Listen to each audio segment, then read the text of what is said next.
jab, uppercut, leave you laid out on the floor. Try to duck and roll, hit and miss, now you counting stars. Should've practiced more, should've hit the mask, get out there more. Claim that you're the best. You gotta show me, son. Actions over words, baby boy. Is you real or what? Talking way too much, world come. Back sports, talking way too much, world come. Back sports, talking way too much, world come. Back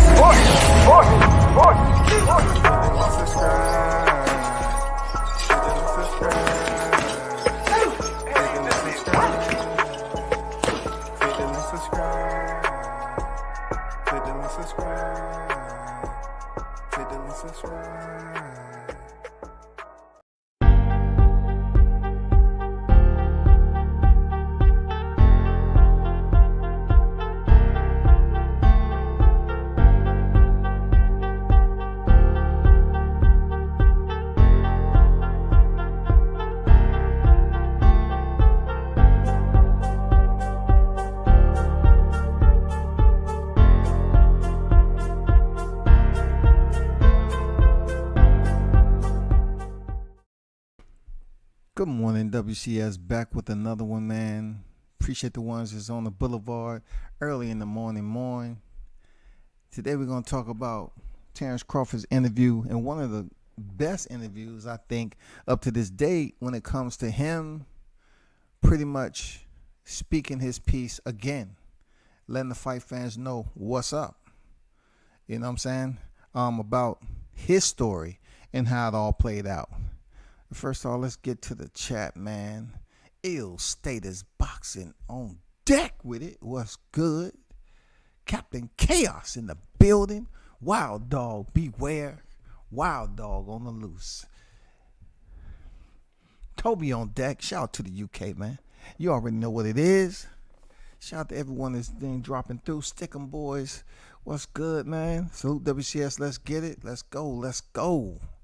You know what I'm saying? This topic ain't never going to get old right now until he steps in the ring and, the fight card goes off. Now, the good thing about it is that the supporters showed up early in the morning. You know what I'm saying? I appreciate your salute to everyone that's in the building. This, by far, right here with Kate Abdo is one of the best interviews. I can't go through the whole interview, but I'm going to basically highlight talking points where I think Terence Crawford once again showed that he was talking the truth about his side of the story. And I think it's very important to continue to speak on it, because there's a lot of bias out there, a lot of ex parte narratives is being pushed. So, it's very important to link up with it. You know what I'm saying? And get the word out there. So, let's highlight the good fight with Kate Abdo. I put the link down there. And I want to start out with her speaking about the Spence fight falling through. You know what I'm saying? I'm not going through every talking point, but I'm going through the talking points that, to me, means something in comparison to what the narratives is being pushed out here and how people just, downplaying this rather. And the fight is only weeks away. You know what I'm saying? A lot of tickets have been sold, if they ain't sold out already. So he's in training camp. And Kate Abdo, man, she did one right. So let's get down to it. Everybody had to have been hyped about the idea of fighting Errol Spence and having that kind of like a legacy-defining fight, right? I'm interested, for you personally, for your family, for your team, how disappointing has this period of time been? And do you kind of feel really drained by the whole thing not getting to where you wanted it to get to? Well, of course it was disappointing, being that, that was a fight that been on our radar for years, and being that it didn't come to the light, of course it's disappointing, but at the same time, I have a career, I got a family, I got to continue with my career. I can't sit on my hands and wait for another fighter or another promotional company to make things right for me when I'm not signed with them. So I got to do what's best for me at the end of the day. I thought he made it perfectly clear. He clarified what we want to know. Shout out to Mr. Gumbo in the building. I thought he provided straight through clarity as to what his purpose was in that negotiation, and that was to go in there and try to do the best he possibly could, letting people know he's not signed to the promotion, but he did the best he possibly could because he had a family to provide for and he had to make a check. You know what I'm saying? I mean, come on, let's be honest with ourselves. If you stay in the gym and you ready and you can go out here and make a bag and add money to your household, you're the primary breadwinner, you're the superstar, you're the pound for pound best in the world. Well, why wouldn't you go out here? You know what I'm saying? Why wouldn't you go out here and try to advocate for yourself? You have to, bro. You have to go out here and advocate for yourself. Who else is gonna do it? Obviously, a lot of upsides, right, to having control, being your own boss, right? Like you talked through before, having that kind of visibility over everything that's going on with your finances, with the business. It also means, though, like on the flip side of that the blame is now personal, because before everybody used to be mad at PBC and mad at Top Rank because they couldn't make the fight happen. Now it feels like it's more directed to you personally, right? The kind of the kickback to the fight falling apart. How have you felt about the reaction to that announcement of the Avanesyan fight and to the reaction to your IG Live even? What have you made of that? Well, I think it's not geared directly towards me. I think it's, right down the line, but at the same time, that's something that I don't care about. For one, being that, I did everything that I was supposed to do, that I could do to make the fight happen. He said, I did everything I was supposed to do that I could do to make the fight happen. I gave you the truth. I told you what it was, and that's what it was. You don't like it, then so be it. Go beat yourself up. The people that's on the outside that's saying all these negative things and saying, certain allegations, they don't know what they're talking about. So it's like, I gave you the truth. I told you what it was, and that's what it was. And if he didn't mention any YouTubers, you feel me? So I know a lot of people want to be a part of this. They want to be inside, sitting at the big table. You know what I'm saying? They was hoping and wishing that his conversation would somehow provide them a little bit of clout. You feel me? Importance, but he didn't say YouTubers. You know what I'm saying? So you can't say, he was directing something towards y'all. He's not caring about what y'all got going on. He's just putting it out there. He hear what's going on, but he's pretty much addressing everybody that has negative critique of what and how he went about his business. Which, it come to a point where you gotta let that shit go. You can't sit up here and entertain all these goofballs that want to be a part of the clout chasing regime, and they supposed to be supporting another fighter. You don't like it, then so be it. You go beat yourself up, every day that you wake up because you're not happy with your life. I'm blessed. I'm happy. I'm healthy. So, I'm comfortable. I'm good. So I think fans, right, from the outside, they look at this and they watch how everything played out, and they think pretty much this was the fight that we wanted to see in this generation, essentially, right? And they think pretty much we got as close as we're ever going to get, and that the fight's not going to happen.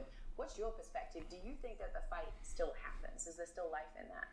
Well, there's always still life in the fight. Things just got to be, fair, and they got to be right on both sides. That's it. That's the only thing that I ever asked for. Things to be fair and be transparent. That was it. Do you feel like that's a place you can get to with PBC?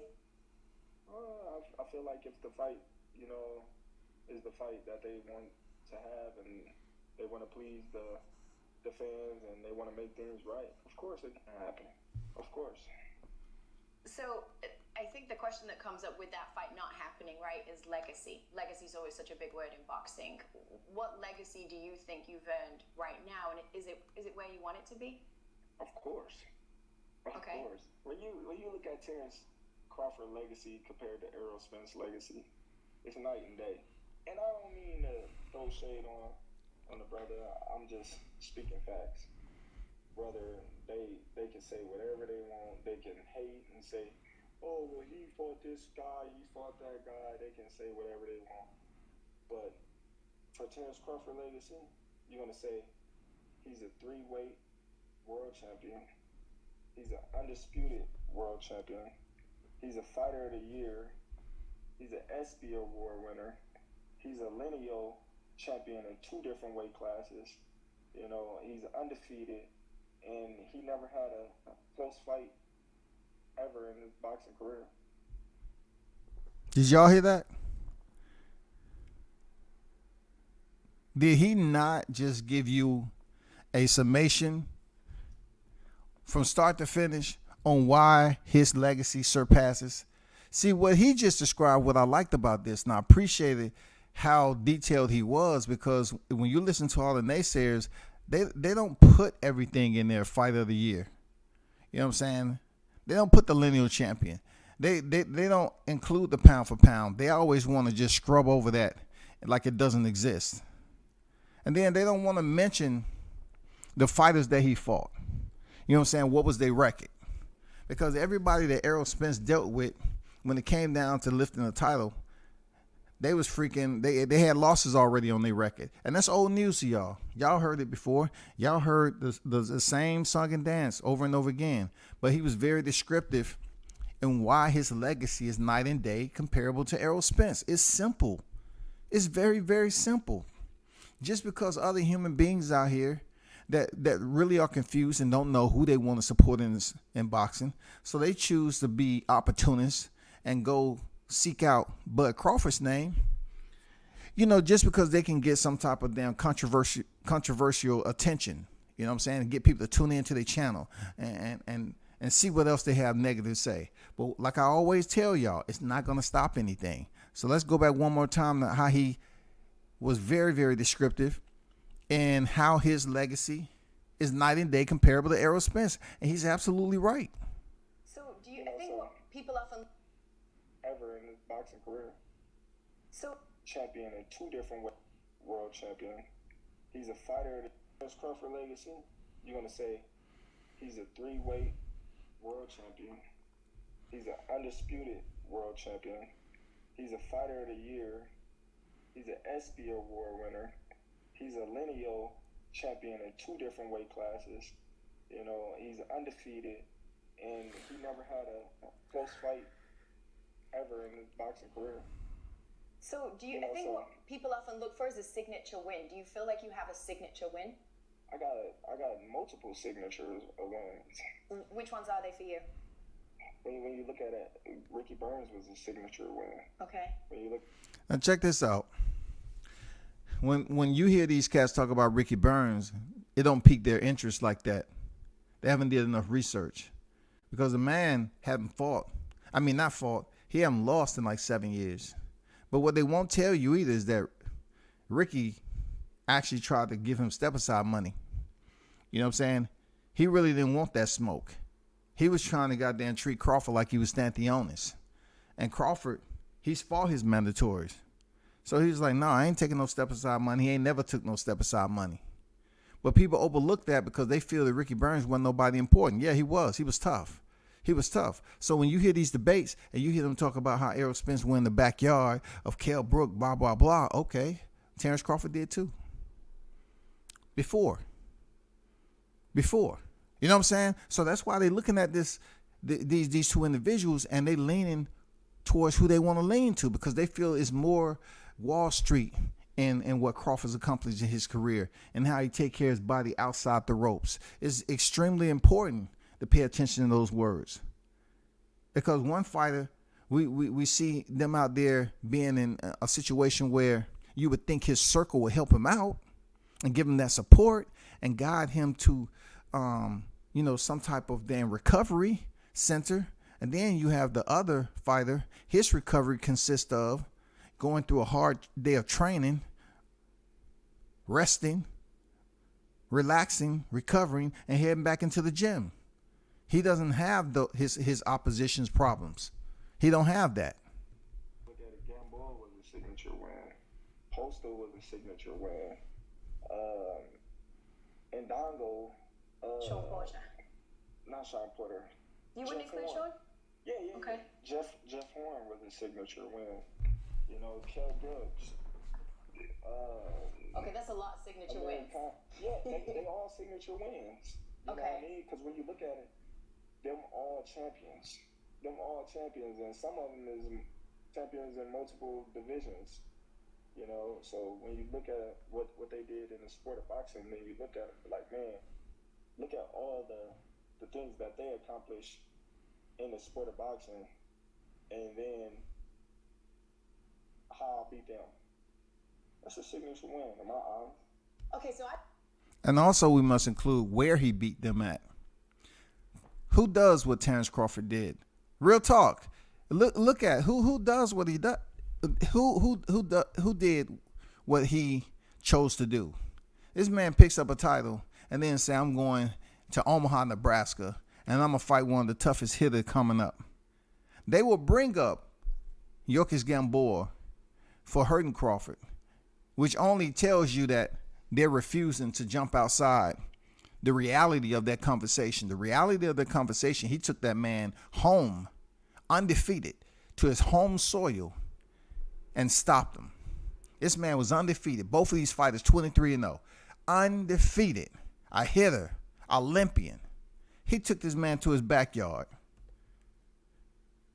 Recovered from the shot. And then dropped him multiple times in the fight. Total of 4 times in the fight. They don't never mention how prestigious that is for somebody to go to the backyard in a tough fight. He went to his backyard. He took Gamboa to his backyard in Omaha and gave them a treat, man. And you think they're not going to show up? You think they're not going to show up for Avanesyan? What? You know how many fights he's had in his backyard? He just told y'all why he separates himself. He talks about the opposition that he considers signature wins. He talks about that. And that someone was champions in multiple divisions. Okay? We're talking about Kell Brook. We're talking about Sean Porter, Eudenis Ugas. Were they champions in multiple divisions? You know what I'm saying? I mean, yeah, they may have held a belt, some of them. But really, Eudenis Ugas? You know, I'm not here to go in detail about how they and what we already been through that. But these people that sit up here and try to continue to stay honest and in midst of a lie, they only making themselves be a part of hypocrisy every time that they open their mouth. You've been a hypocrite. You can shut down what Terence Crawford has done, but you want to overly highlight what Errol Spence has done in his career, which doesn't compare, period. It doesn't freaking compare when it comes to legacy. I didn't want to make this into a comparison with you and Errol, but you kind of did, right? So if you're going to pick Errol's signature wins, which one would you pick? Errol's signature wins, I would say Kell Brook, Sean Porter. You're going to put Mikey Garcia and Danny Garcia and Ugas. Pretty much. So basically, those more recent fights. Even though Danny Garcia never won a significant fight at 147. True. Nobody lost to everybody. True. Even though Mikey Garcia never fought in the division before. Even though Ugas has been beaten numerous times. Sean Porter had already been beaten. Kell Brook had already been. You're just trying to take away all those significant wins. You're taking it back. I'm stating facts. He said he's stating facts. He is right. He's stating facts. Kate? Facts. When we do this, we gotta state facts. Because, you know what I mean? When you say Terence, you say, oh, well, Gamboa was little. But they don't say, oh, well, Gamboa had a title at 135 when they fought. They don't say that. You know what I mean? They say, oh, well, Gamboa was too little. But they don't say Gamboa never went below 135. You know what I mean? To fight again. So, you know, it's a lot that they say, oh, well, Jeff Horn was robbed. You know what I mean? With the Pacquiao won. Oh, well, you fighting leftovers when you fought Sean Porter, which everybody said I was going to lose that fight. Oh, well, Kell Brook was washed up, which everybody said I was going to lose that fight. So the fights that they said I was going to lose, you know what I mean, prior to me fighting, then when I fight, then they switch it on you. There you go. So I'm just stating facts. That's all. So talk to me about being undisputed, because I was watching an interview that you did with Andre Ward. It was like an ESPN interview. You guys are sitting down on two stools. I can't remember ahead of which fight it was, but you said that being undisputed is one of those things that really drives me, right? You didn't get to become undisputed at 135 kind of because of the politics of boxing and everything. If you don't get the opportunity to become undisputed at 147, would you leave the sport with disappointment, with regret? Like, how would that affect you? Not at all. Not at all. But how can you be the same person that's driven by becoming undisputed, but also be like, hey, I'm cool if it doesn't? See, that's where she lost it. I mean, just a little bit, Kate, because he was never driven to do anything except be great like he's been doing. He didn't put out the declaration to say, undisputed is what I want to do at 147. It's the manifesto that I want to come to fruition. That wasn't what he said. Errol Spence said that. Errol Spence has had this declaration to say, I'm gonna come undisputed. I'm gonna unify the division. Yeah, it was all good when you was talking about it, until you got to a point where Terence continued to freaking stop his opponents, and you found out, damn, you know what I'm saying? This dude is better than what I thought. So she believed that he wanted to become undisputed. That was his idea. And, that wasn't the case. But everybody is what it is. She hasn't been in boxing, covering boxing that long. She's a damn good interviewer, though. You know what I'm saying? Doesn't happen. My thing was this. I was driven by being a world champion of the world. That's what I was driven by. There's 4 belts, though, right? I already did that. I already accomplished that. I set a trend.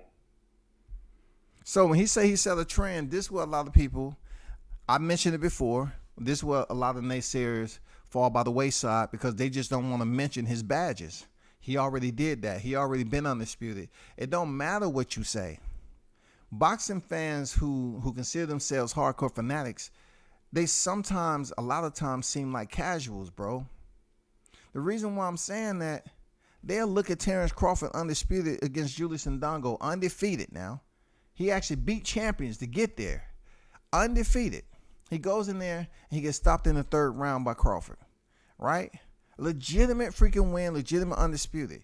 But what Crawford is about to tell you is what makes it very, very intricate part in history, in boxing history, Hall of Fame, all that.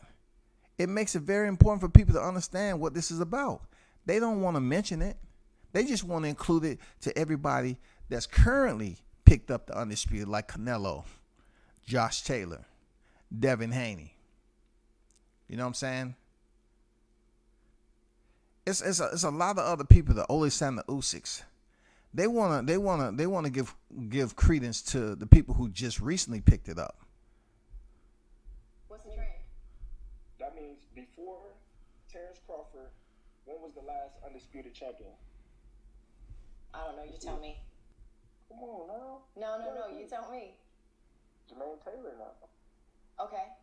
Okay, so when you look at the time span of the 4-belt era, from Jermaine Taylor, Terence Crawford want to be undisputed. Boom.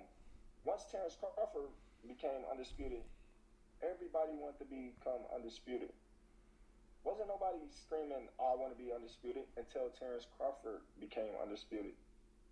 Right or wrong? I don't know, man. That's hard for me to say. I'm gonna have you. You're gonna have to do your history. You're gonna have to do your. Okay, but so if you saw the value in it back then, that's your. Look, this is a lot of times what happened on YouTube, like, right? You can do an interview, right? And no knock on her. This is her profession. You can do an interview, but that doesn't mean you will be able to answer every question. We have a lot of individuals that will speak boxing, and more so, they're relegated to the most current boxing, and they only go back so many years. This right here was very important for Terence Crawford to say, okay, do your history and everything, because on YouTube we have a problem with people just doing basic research on stuff. They listen to people. They don't do research. They just listen to other channels. And what they catalog is what they regurgitate. You got to do your own history and find out certain things and read up. Regardless if you like the fight or not, in order for you to come up here and have a sensible debate, you have to read up on the fighter that you don't favor as much. You can't just read up on your favorite fighter and say that's what it is all the time. Terence Crawford had a very, very solid point. You know what I'm saying? A very solid point. He was in a class of his own. Errol Spence is not in a class. He's not in that class. People talk him up as if he's in that class. 3 belts in the 4-belt era is common freaking sense. You're not undisputed until you get the WBO title. You're not going to stall the man out. Crawford is not a dummy. He's not going to sit up here and say, okay, I'm just impatient. I'm done with this. I'm going to 154. No, he gets out of December. All right. He's going to revisit this. And then we're going to see once again the PBC ready to make this fight. Why don't you care about it now? I already did it. I already accomplished it. So you feel like doing it in one division is enough for you? I never said that. I never said doing it in Okay. one division because it haven't been done in 2 divisions. That's why I wanted to do it in 2 divisions. Okay. But what I'm telling you is, if I leave the sport and not being able to accomplish becoming undisputed at 147, it doesn't hinder me or make me feel in any way because I already did it before. I know how it feels. Okay. Because I already was undisputed before. Errol Spence, he don't know what it feels like to have all the belts on him. He don't know what it feels like to be the only champion in the division. He doesn't know what it feels like. A lot of fighters don't know what it feels like. I mean, what else is there to say? He don't know what it is to feel like. That's what separates him. The individuals that's out here and they're part of this army of sheep, right? That says the same thing over and over again. Understand what he just said. Errol Spence don't know a lot of things. He don't know what a lot of things feel like, especially if you're semi-conscious. You know what I'm saying? He definitely don't know what it feel like to be undisputed. He definitely don't know what it feel like. He doesn't know what it feel like. It doesn't matter how many thousands of you all on YouTube talk about how good you believe Errol is. When it comes down to the accomplishments, he is still unfinished. What does it feel like? Listen, you the head honcho. you the number one, you know what I mean, fighter of the division. There's no other champion. You the only numero uno. If you got 3 of the 4 belts, do you feel like you feel like you're the head honcho anyways? You're not the head honcho because you ain't beat me. Okay. Come on now, you don't got the Ring Magazine champion. You don't got the WBO. Come on now. Listen. How long you been in boxing? In America, like 3 years. No, all together. I used to do it for Sky in the UK as well, but I only did a few fights over there before I moved over here. Okay, so ask yourself, what's the number 1 belt? Well, people would say the lineal champ, right? The Ring Magazine belt. How you But get different that? people feel differently, right? You asked Devin Haney, he doesn't give it any value. He's lying. Heard what he just said?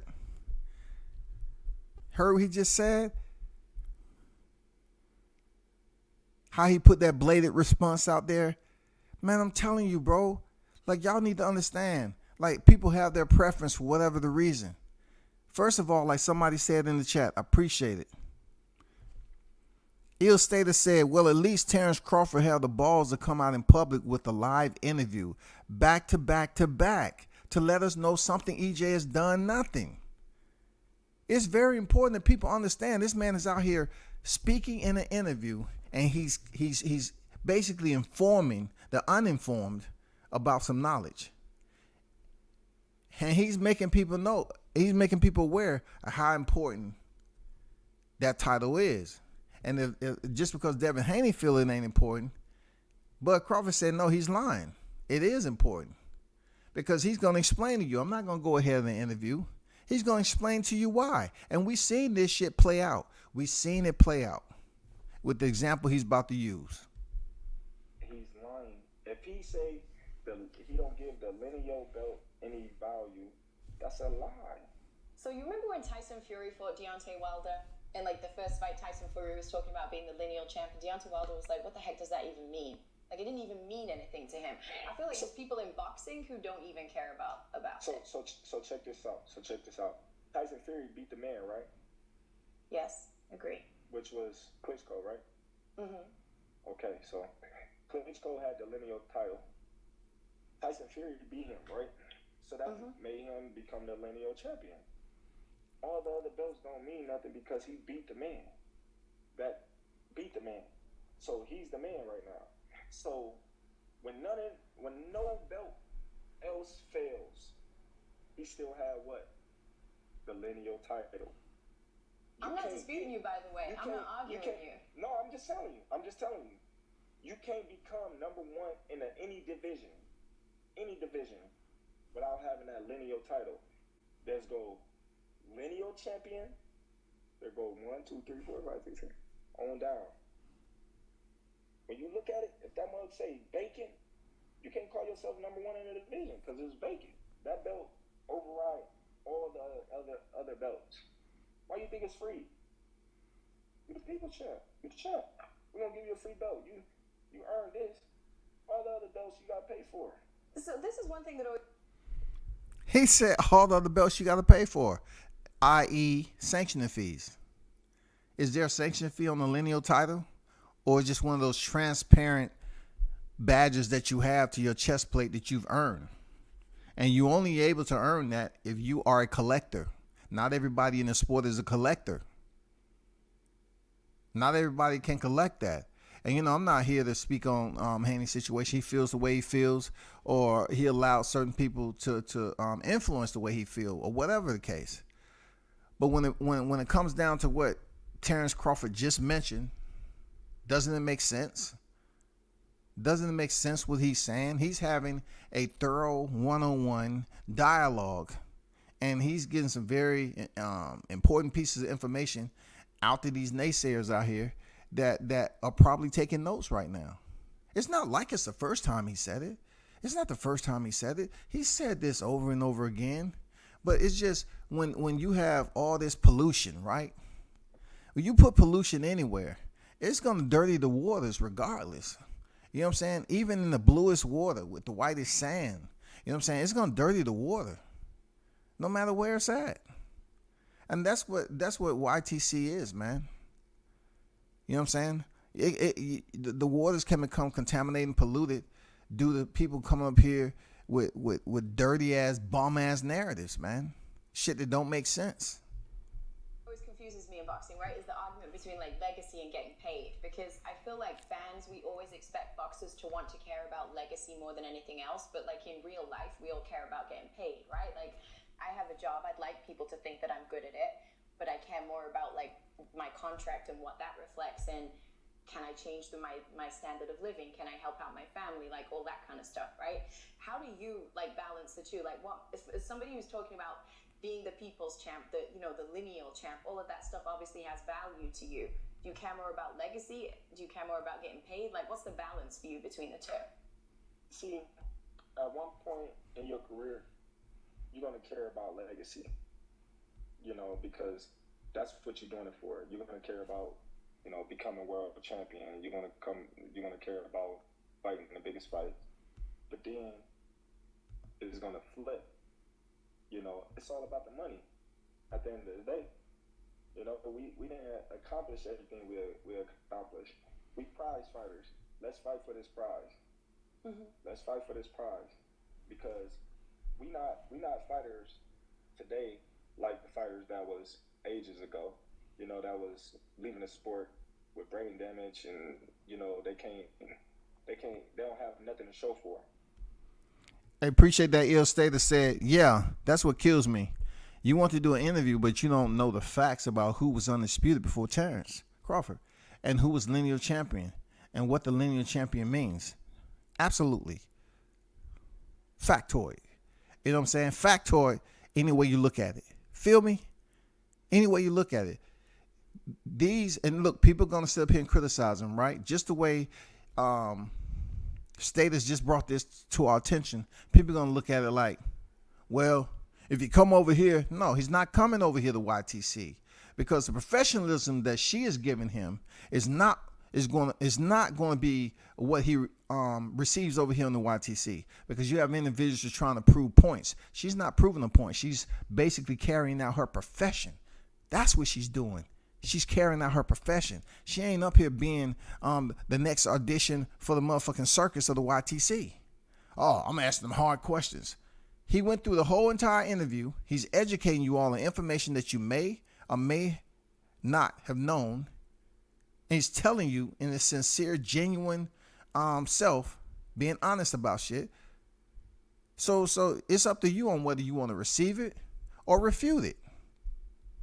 Don't have nothing to show for it. When you look at a lot of those old fighters, they was taken advantage of, put in the ring, 10 times a year, and all 10 fights was tough fights, and they was brutally knocked out, or they was in split decisions, 15 rounds, and then when you see him, you like, man, because he got to pay for his doctor bill.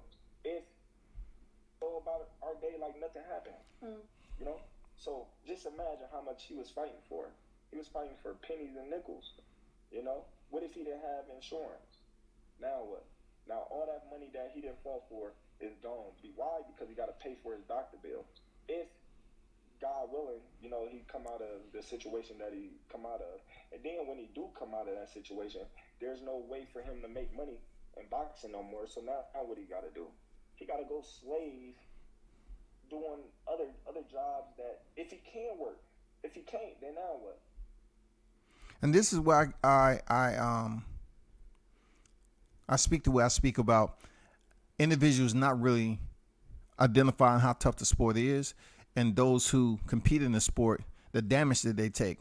When I hear all this civility, this slavish type talk, right? Just sign the contract, sign the contract. I do recognize these are the ones, the bottom feeders, who really haven't been trying to be in charge of anything in their life. You know what I'm saying? They are followers themselves. They don't respect the sport. They're not hardcore fanatics. All they are is followers, participants. You know what I'm saying?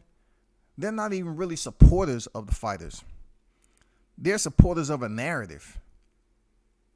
They sit up here and act like these fighters don't take punishment. And once again, Crawford was eloquent in breaking this shit down and saying, what happens if a fighter don't have insurance? What happens they don't make enough money? What happens they don't have the damn health insurance to continue their residual treatment outside of the sport once the gloves are knotted? What happens? What are you going to do? How are you going to get past this? How are you going to get past it? If you listen to what goes on here, you would think people just don't care, period. And we get a lot of that. But he's breaking it down, man. He's really putting some golden points out there for y'all.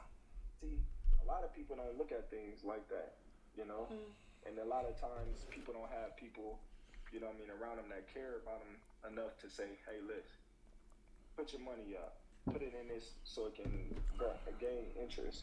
Here, invest in this, or do this with your money, or do that. Don't buy this, don't buy that. A lot of people don't have those type of individuals in their life to look out for them and, make sure that they do got something, to show for at the end of their career. That way they don't have to come back to boxing, when they retire and feel like, this is the only avenue they can make money in. So, yes, it's about the money at the end of the day. I feel you. So when do you want to get out of this game? Because you used to say like 33, 34 years old. You're 35 now. You're still in it, right? I've heard you. I've listened to your interviews. You used to say that. You pay attention. I like that. I actually did. I always said, I wanted to retire at 33. I did. I wanted to retire at 33, and here I am. At 35, still going. I just love. Is there still an itch? Like, what is it that you want to? There's something you have to achieve before you hang it up, or what is it? I just feel like I'm still at the top of my game, and I really wanted that Errol Spence fight. I feel like that's the fight that I really wanted. Just to prove a point. That was it. I really don't. Terence Crawford said he really wanted the Errol Spence fight just to prove a point. And we all know what that point is. that he's better than him, point blank, period. Take everything else. Take the division. Yeah, Errol Spence are holding the scraps, the straps. We understand that. But he want to prove that he's better than him. He proves he's better than him. It wipe away and expunges everything that Errol Spence has accomplished in that division. And pretty much puts him right where we see him at, some of us see him at right now. That he really has accomplished just the bare minimum in boxing. People trying to put him in the Hall of Fame. People trying to say all this just basically off one division and the opposition that you've been around. You cannot sit up here and attach Terence Crawford's undisputed at 140 to anything dealing with Errol Spence. Errol Spence didn't have anything to do with that. He wasn't even accompanying that position. You know what I'm saying? He wasn't even on a company tour at 140. He came out of the division higher than welterweight. And you know what it is from there? He decided to settle down when he fought Alejandro Barrera. And he decided, okay, I'm going to be a freaking welterweight. Why it took you so long? Why you was kicking rocks, kicking cans down the street before you decided to then become a welterweight? But, you know, Bud Crawford pretty much understands that he want to prove who's better between him and Spence and shut him down. I'm going to tell you a little secret you might not know. It happens. All these damn Pro Spence channel, all they're going to do is talk about freaking baseball. Don't need boxing. You know, it's a plus of getting a big lump sum at once, at doing something that you love to do.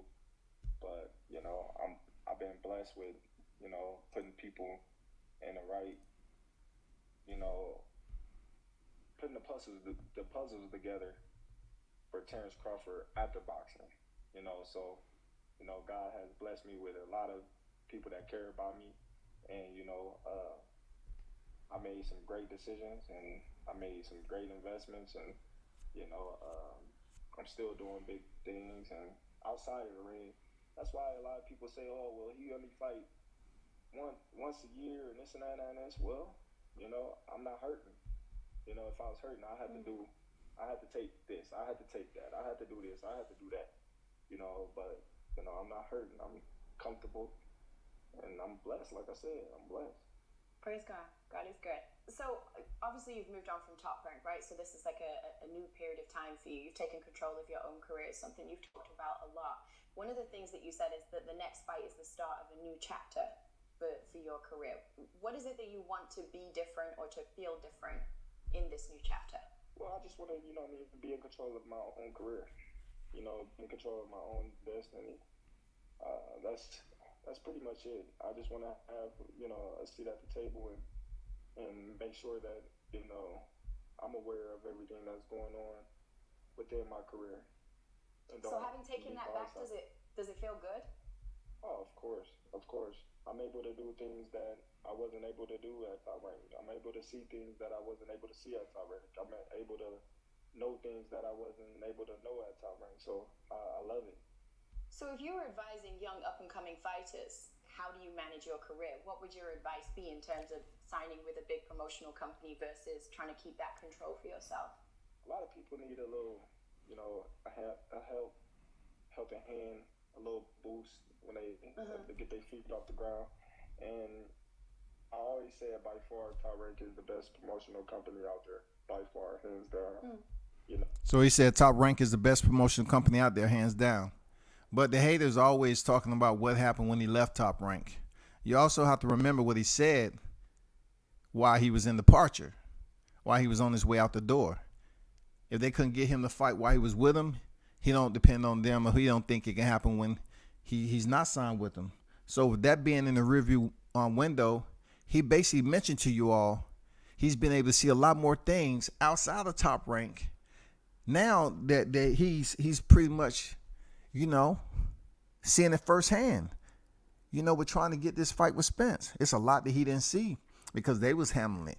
Now you want to then up your level of advancement with responsibility, handling your multitasking when it comes to your brand and handling your own business. So you're going to be subjected to a lot more things. Isn't that what we consider to be smarter? You know what I'm saying? As business people, as those individuals that go out here and look to get promoted and look to advance. Like I know some people now. I'm not gonna lie to you. I know some people who have sat in a job and felt like it was no need for them to basically seek out a promotion or work any harder. They was comfortable where they at because they felt like if they was seeking out a promotion, it would require them to be different. You know what I'm saying? They will have to be presented with much more responsibility. And then if they put you in that position, you might have to be in charge of people. And there's certain people that never want to be in charge of people. They just want to be in a group setting. They don't want to be in charge of nobody. They don't want to be delegating orders, making sure tasks is carried out, following up to see if those tasks are being completed. Not everybody thinks that way. But you know, when it comes down to what Terence Crawford has been able to be a part of and learn, exposed to, going in here with PBC, trying to make this fight, I'm pretty sure, like I said before, I'm pretty sure he's gotten educated. There's much more education that he's been privy to that he never would have seen if he just stayed with Top Rank. You know what I'm saying? So shout out to him for taking that step on the back end of his career and taking that risk, because we know Errol is never going to be in that position. He's just like, okay, I'm gonna let Al. That's just gonna be the hook. You know, they built the most champions. You know, they promoted the biggest fighters and best fighters in the history of the sport. You know, so they got a long, extensive history of building champions into Hall of Famers. To start off your career, that'd be a great move. But then, you know, branch off once you get to a certain point in your career where you can make moves and understand the business and, you know, do it yourself. Is that because no one's ever going to take care of you the way you're going to take care of you? That's a fact. That's a fact. Nobody's ever going to, you know, look out for your best interests if it don't, you know, benefit them. Somebody need to tell him, you know, the other guy that. BLK Prime, right? Who have, well, the truth is they've never done boxing at this kind of level before. You said on your IG Live that BLK Prime is the new wave. Why do you say that? Because, you know, it's a new company. You know, everybody calling, everybody want to know about BLK Prime. This is the start of something new, you know, where fighters get to be in on all the negotiations and fighters get to see everything that's coming in. And, you know, it's not all about the promoters, you know, it's just a different platform.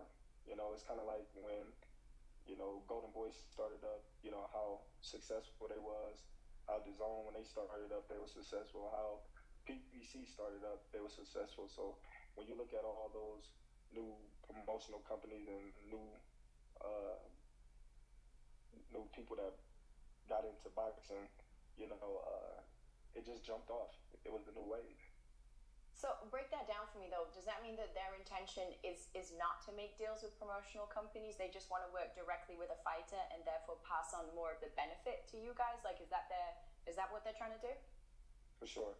They just They want to work. They want to basically, you know, work with the fighter and make the best and the most money for the fighter, fighting the best fights.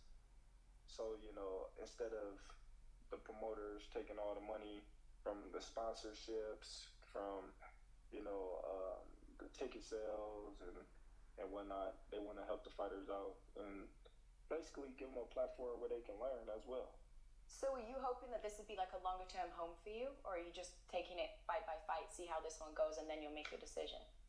Well, yeah, for sure. I'm just taking it fight by fight, you know, and, you know, build a relationship with BLK Prime and, you know, see where everything else take me. When it's a network like this, right, that's just launching, it's pretty unknown in terms of being a streaming service, right? So just truthfully, it's probably going to be hard to get the awareness where you would maybe want it to be, to get the buys to be where you would want it to be. You kind of braced for that, for the views not to hit like crazy numbers and then people to kind of use that against you and say, see, I told you you shouldn't have fought him, blah, blah, blah, blah, blah. Is that what you're expecting? Yeah, of course. You know, you gotta always expect that, you know, with something new coming up. But, you know, this is just the start of something. So when it starts, you know, it may not be all peaches and cream, you know, from the jump, because a lot of people don't know about BLK Prime. A lot of people don't know, you know, about the app, you know. So, you know, you got to get your feet wet, and then once you get your feet wet, then, you know, everything start coming into place. You know, the fights that they put on the app, the type of fighters that they go out and search and get and put on. The fans want to see good fights. They want to see great fights. So as long as they putting out great fights with great fighters, then, you know, it's gonna do good numbers. So you're in training camp right now, which means you're in Colorado, right? What's a Terence Crawford camp like? Terence Crawford camp, I would say my camp is full of hard work, a lot of games, a lot of competitiveness, and just all out, you know, fun and hard work. That's pretty much what it is. What are we playing? What are the games? Oh, we playing spades, we playing dominoes, we playing ping pong, we playing darts, playing basketball. You know, just anything we can be competitive on. I heard you like to fish too. Is that right? Yeah, but I don't fish in camp. You I don't don't? know why. I ain't never fished in camp. Okay. I don't really be having the time, because it's like, you know, you working, eating, rest, working, eat, rest, working, wake up, do it again. So my day is consist on working out and resting. You know, you get a couple of games here and there, and then, you know, you watching TV or you watching boxing, and then, you know, you waiting for your next workout, or you know, getting ready for the next day. You enjoy camp or you hate camp? I love it. You know, I actually do enjoy it. Okay. You know, because it's peaceful. When you got 6 kids at home, it's definitely peaceful, right? Definitely. Yeah. They just left. They was up here. Oh, really? My three boys was up here. They had a wrestling tournament in Denver, so I went down there, watched them, and they got to stay up here and stuff. That's dope. So, yeah, a little excitement for a couple of days. I mean, one of the things that people say about you and that you read about you a lot is how important it is for you to be present as a father, that you don't miss tournaments, that you don't miss birthdays, all those kind of things. How do you balance that with camp life? How do you make that work? Yeah, I always said, you know, as a young kid, where my father wasn't at none of my birthdays, none of the holidays, nothing I could really remember. He was at a couple of my fights and whatnot. I always strived on, you know, I never miss nothing of my kids, you know, because that's what's important to them. You know, boxing is important, but boxing ain't gonna be there for me after I retire. You know, so I don't care who I'm fighting. I don't care where I'm at. If my kid have a birthday, if they have something going on, a holiday or whatever, I'm making it my point to be there for them, because at the end of the day, when they get older, they gonna remember. They gonna be like, man, my dad was there no matter what. My dad was boxing, but he ain't never missed no birthday. My dad was boxing, but he never missed a Christmas. My dad was boxing, but if I had a dance recital, he was there. So they gonna remember that. What do they do that drives you crazy? What do they do to everything? Okay. They fight, they scream, they yell, they just do the most. They tear up the house, they put holes in the wall, they write on the walls. Oh man, they do the most. They do the most. So one of my favorite videos from this year, it was this year, right? It wasn't last year. Your daughter winning the race. So she's doing a track meet. She's like 7 years old, right? This video went viral too. The gun sounds for the race to start. She goes out to start the race. She comes out of her shoe. She turns around. She picks up her shoe. She's miles behind at this point, and she just starts running. And she runs this incredible bend, and she catches all the girls in the home straight, and she ends up winning the race. It was a brilliant video. It was very cool to see like the character that she displayed in that moment. That kind of relentlessness, is that something that you like instilled in them because that's something that you have in you, or is that just genetic? Is that just how they are? Like, what is it with your kids? Do you teach them that purposely? I think it's just genetics, you know. And there it is, genetics. The genetics gonna play a important role in this fight too. People want to ignore it, but Terence Crawford got some goddamn athletes in his family. Goddamn, everybody can't say that. You know, you see people, athletes that's really good, and their kids don't have no genetic freaking responsibility at all, no accountability when it comes to genetics. You know what I'm saying? They act like it doesn't even exist. You don't see any of what they parent has, but his kids seem to be extremely athletic, genetically gifted. Tony Boswell on that. Much respect at World Combat Sports in the chat. Stopped in to show support. Hit the like button. Appreciate you there, Tony. In the building. Let's not forget Jeff Horn bully Manny Pacquiao and Terence Crawford bully Jeff Horn. That is true words, man. You know, once again, every time it comes to Jeff Horn, they forget how tough that Aussie was. You know what I'm saying? They forget how tough he was. They'll sit up here, oh, Manny, he was robbed and all that other shit. Listen, if you wanna beat somebody clearly, concise, without any type of dang doubt, when it goes to the judge's scorecard, just finish the fight. Just stop him. You know what I'm saying? I know it's not easy for everybody to do that, but he lost the fight. Jeff Horn ran in the dang a smaller Terence Crawford, because people love talking about how small he is, only when it comes to Terence Crawford. I mean, Errol Spence. He's super small. But when it was Jeff Horn, that big-ass Aussie looked like a dang super welterweight, middleweight. He broke him down. He showed that he was physically more overbearing than Jeff Horn. So good point, man.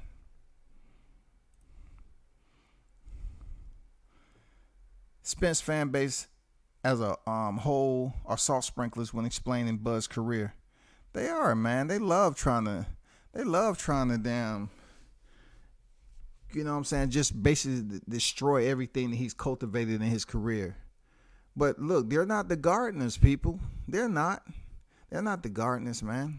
They're just the people that's bystanders, passerbys, that want to look at a situation and they can't do shit about it. They don't have anything with preparation. They don't have anything with situation. They don't have anything to do with it. They don't have anything to do with the history of it. They're not the ones who's planting the seeds. They're not doing any of that shit. The only thing they have is a microphone, and they can get on here and explain a biased narrative, and hopefully somebody that didn't hear it last time will hear it now. That's all, man. That shit, it doesn't make any sense. This is Rod. What's good? Good morning, WCS. They already have videos up, twisting everything, but said in this interview to make him look bad.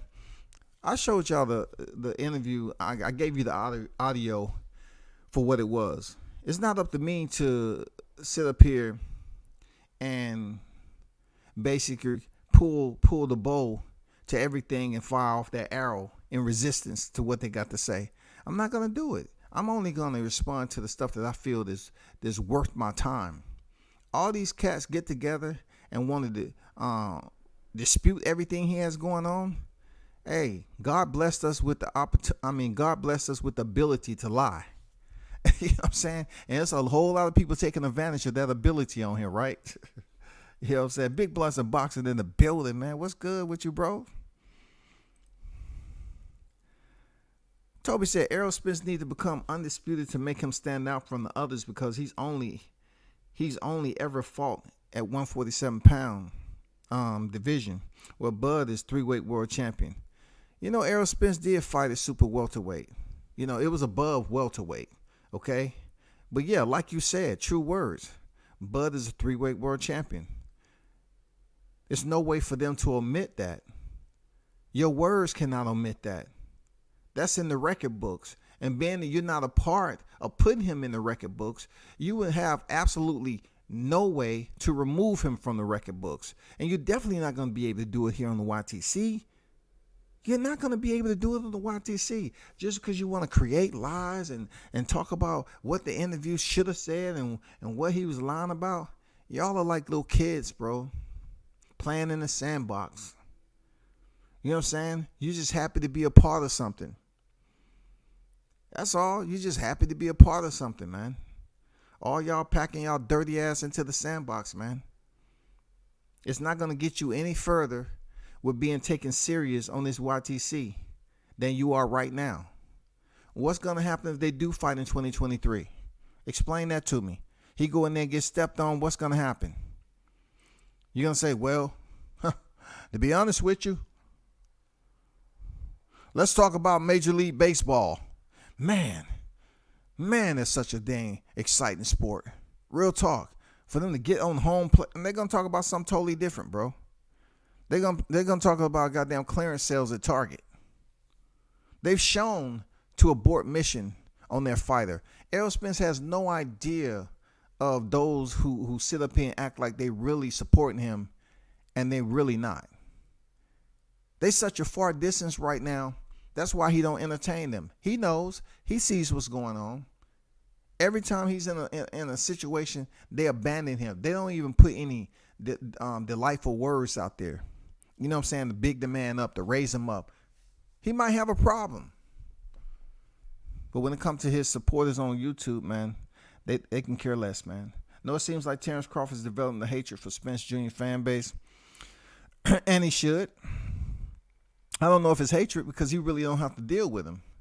You know, but all these people issuing threats, you know what I'm saying, and all this other stuff that goes along with defending Errol Spence, man, stop it. He has other threats that he needs to deal with. You know what I'm saying? He has other threats and serious situations in his personal life that he needs to deal with. When people exposing you on a video, deal with that. You know what I'm saying? Deal with that threat first. Especially if a person that's infiltrated your personal domicile, deal with that threat first. That is clear and present danger, homie.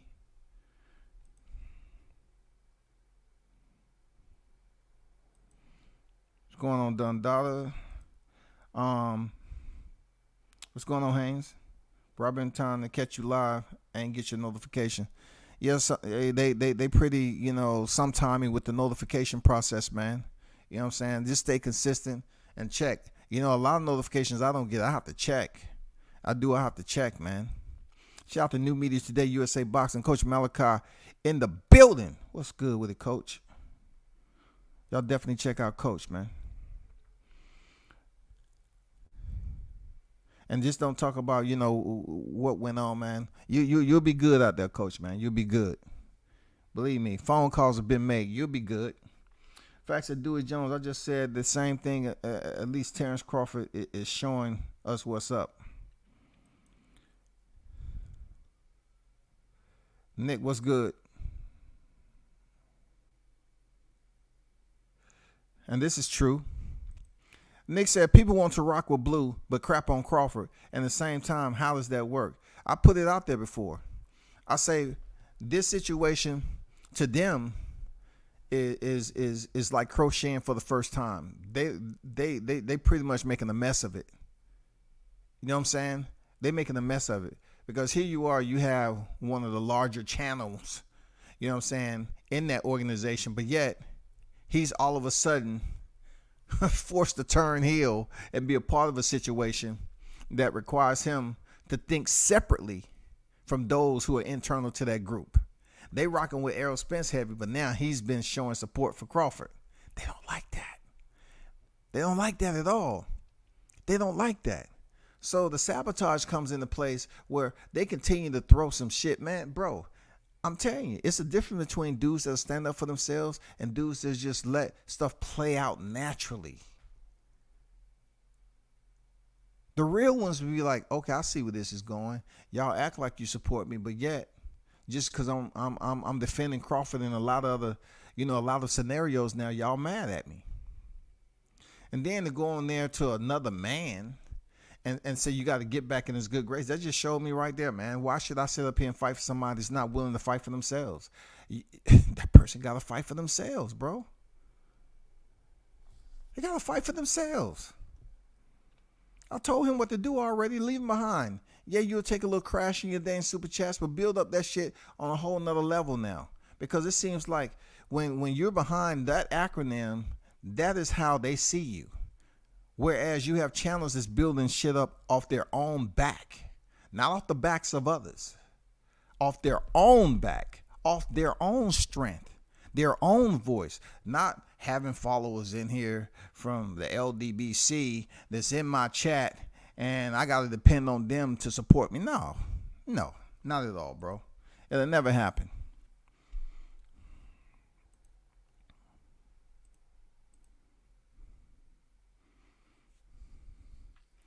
He don't sound like a man that's trying to duck a fight, that's trying to provoke a fight. And that don't sound like a man that's trying to duck a fight, that's trying to provoke a fight.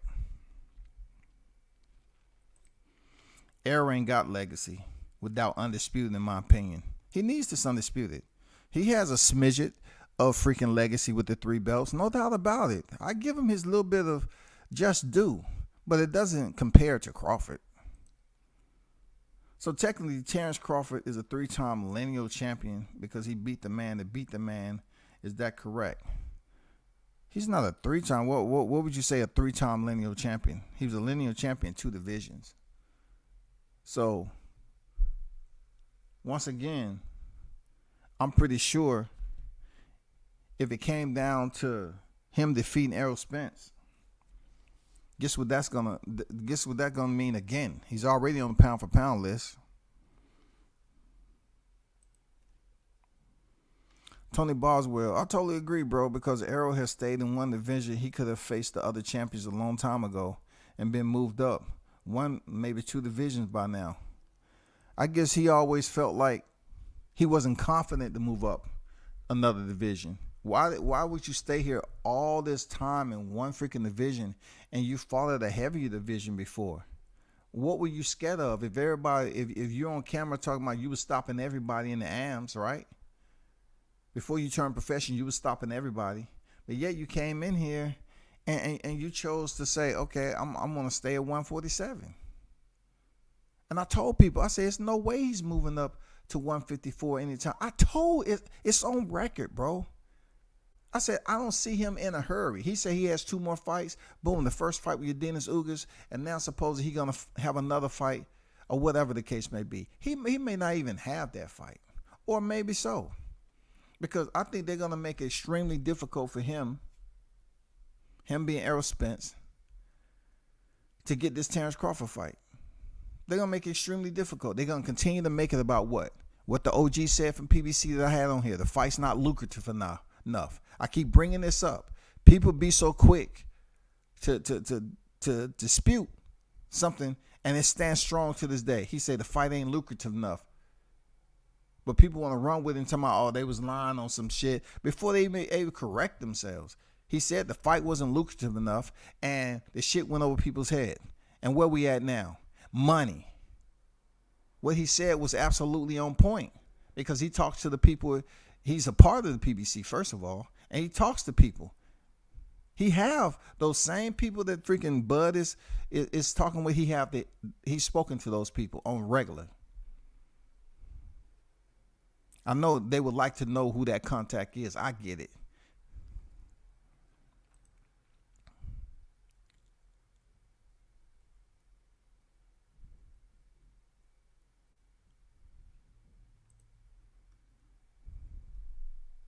What kills me is EJ fans disrespect the sport of boxing if it's not supposed to be acknowledged or respected. He stayed in one division and have accomplished nothing.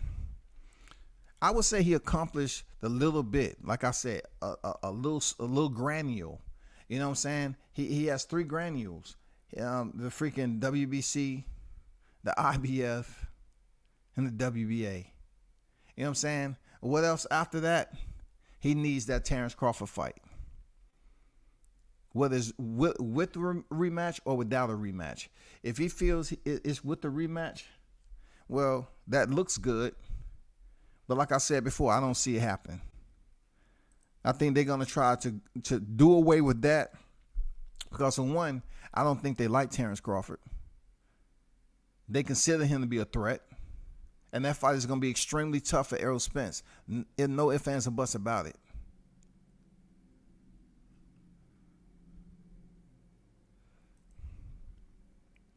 Oh yeah, coach, no doubt. It's not even finished yet, man. I'm just trying to catch up in the chat. Damn, this name should have been Terence, but the truth Crawford, because all he did was tell the truth. We grown men, we run companies, we have our own business. True words, man. So what's wrong with somebody taking control of their career? You know what I'm saying? That's what's disappointing about my people. You have a lot of black channels on here speaking as if they are in control of their lives, but you find out a lot of these individuals are dealing with their own disorderly conduct, their own disabilities. One of those disabilities is being afraid to take charge in their own lives. A lot of these people are good, like I said earlier, with group settings. They just follow the flow. That's all. Out of sight, out of mind. I'm not going to bother nobody, and they're not going to bother me. So I'm just going to continue to flow. Just look at it. Just look at these individuals.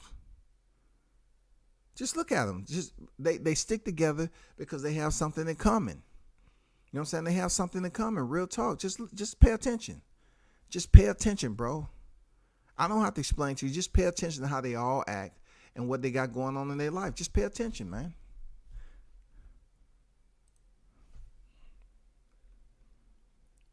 Three weeks to the fight.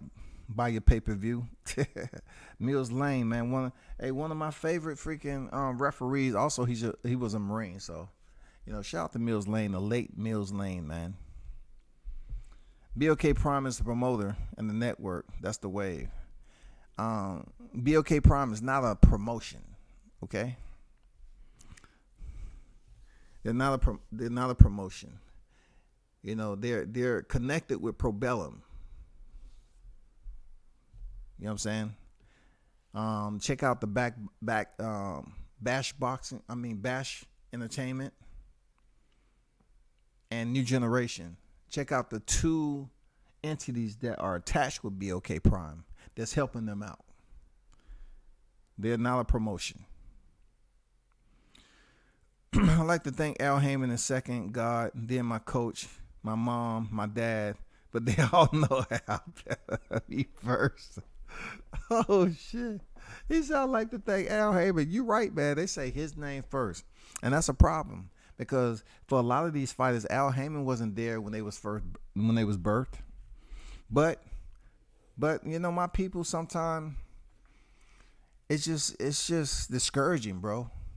Because they see it for what it's worth. But they don't want to do anything about it as a people. Like you find individually strong people, but you rarely find a large group of those same like-minded individuals that are strong and able to walk, you know what I'm saying, and work together as a unit and grow. It's always, one or two strong-minded individual in a group of people who just waiting on you to make the next call. What's next, boss? What's next? What's next? Tell me. I'm right here. What's next? I'm here for you. What's next? What's next? What's next? No, you got to be able to come up with your own decisions, man. If you're having a hard time figuring it out, ask questions. Ain't that the truth, Tony? Even God himself knows Al Heyman is first on the list.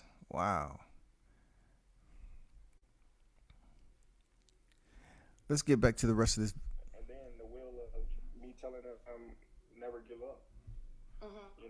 My daughter, she's an athlete. My boys, they get mad because, I always use her. When I be like, man, watch this. I bet you can't do more push-ups than my daughter. And she'll hit like 40 like real push-ups like a dude, like up down. And then, the boys they be trying to compete with her, but they can't, do as many push-ups as her, and they always get jealous and stuff like that. But yeah, my kids, they just blessed with genetics. They all athletes. They all, dance and do sports, and I'm just blessed to be in a position that I am to be their father. Amen. That's cool. So going back to camp, obviously you're somebody who, you got a big family around you, so you're used to kind of encouraging people, supporting people, right? It seems like that's something that you do in boxing too. People are very aware of your relationship with Shakur, with Keyshawn Davis. And I heard that in camp, it's not like you have to be an elite fighter to be brought into your camp. Like, you'll bring kind of random people into camp. Is that right? Yeah, for sure.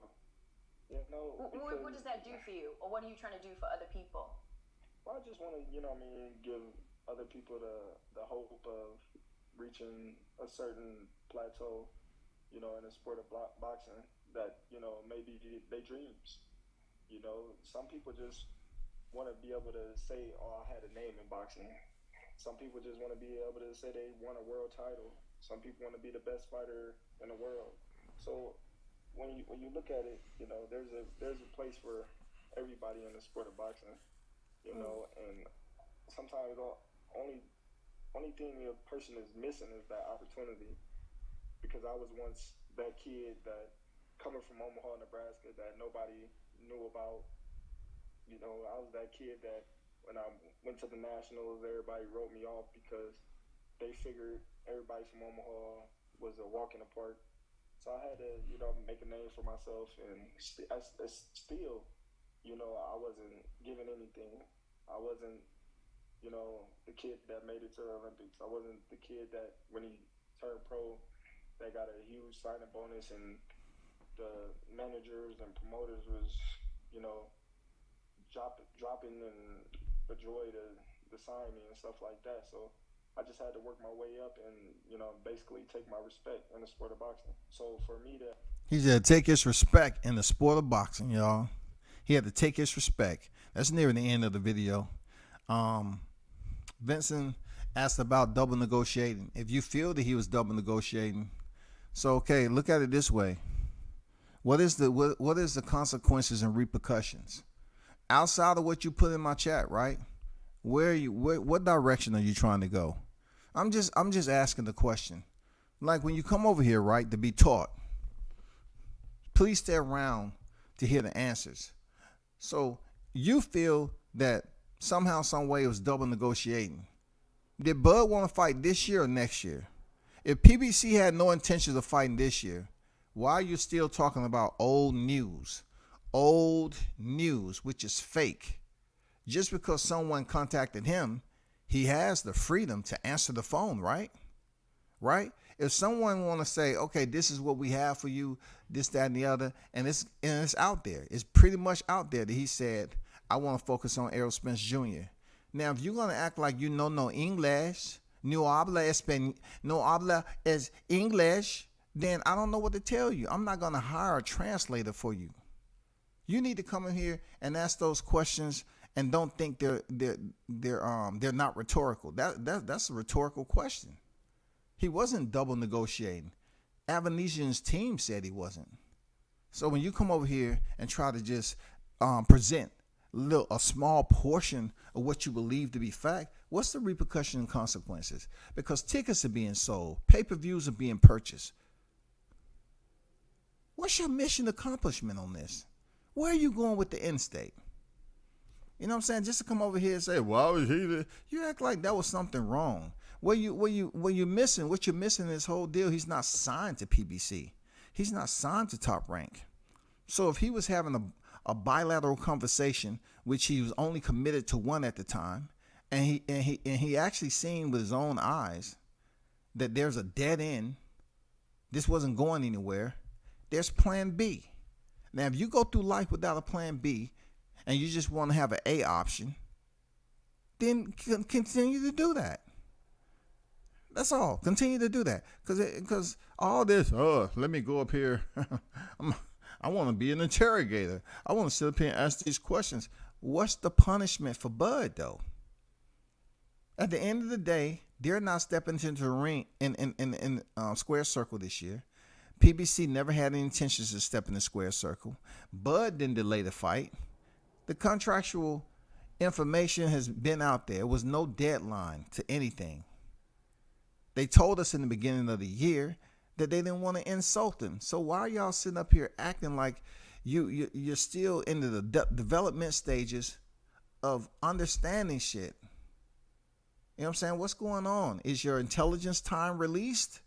What's going on with this shit? Why y'all don't understand, bro? Why y'all come here and ask a question? Why was he? Ask him this. He could care less about what you saying. Just like I don't care about all that old news stuff. He was double negotiating. People want to say, oh, he ducked. What's next? You know it's not true. It sounds good, but it's untrue. What's next? What y'all gonna do? What you gonna do? What you gonna do, bro? Just be honest. What are you gonna do? Y'all say he ducked. What are you gonna do about it if you felt he ducked? What punishment are you handing down to Team Crawford because you felt that he ducked something? Why would he duck somebody that don't even know where he's at? You think you deep down in your heart you truly feel that he ducked that guy? That's hilarious, man. Crawford saying everything the pro-black Power Rangers of the boxing community should be praising.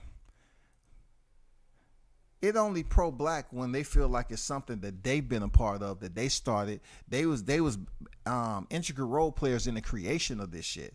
If they're not a part of the creation, they feel like they didn't really bring this together, they're not responsible for the nexus, then guess what? They're gonna shoot it down. They're gonna act like, oh, it don't mean anything.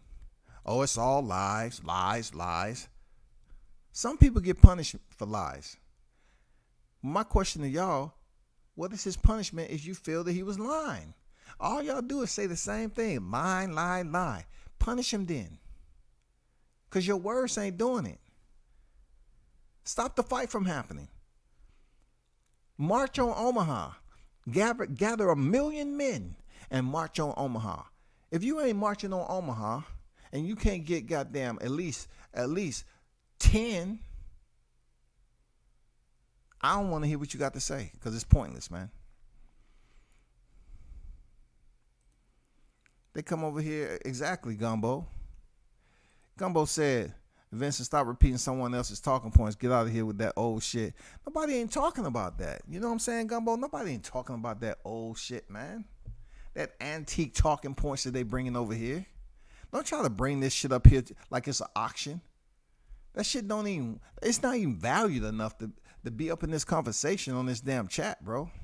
It sound like to me, they want to make the biggest fight and add them to the list along with the PBC, along with the Top Rank, along with the Zone and Showtime, and we got a melting pot of great boxing fights. We got to make this shit happen.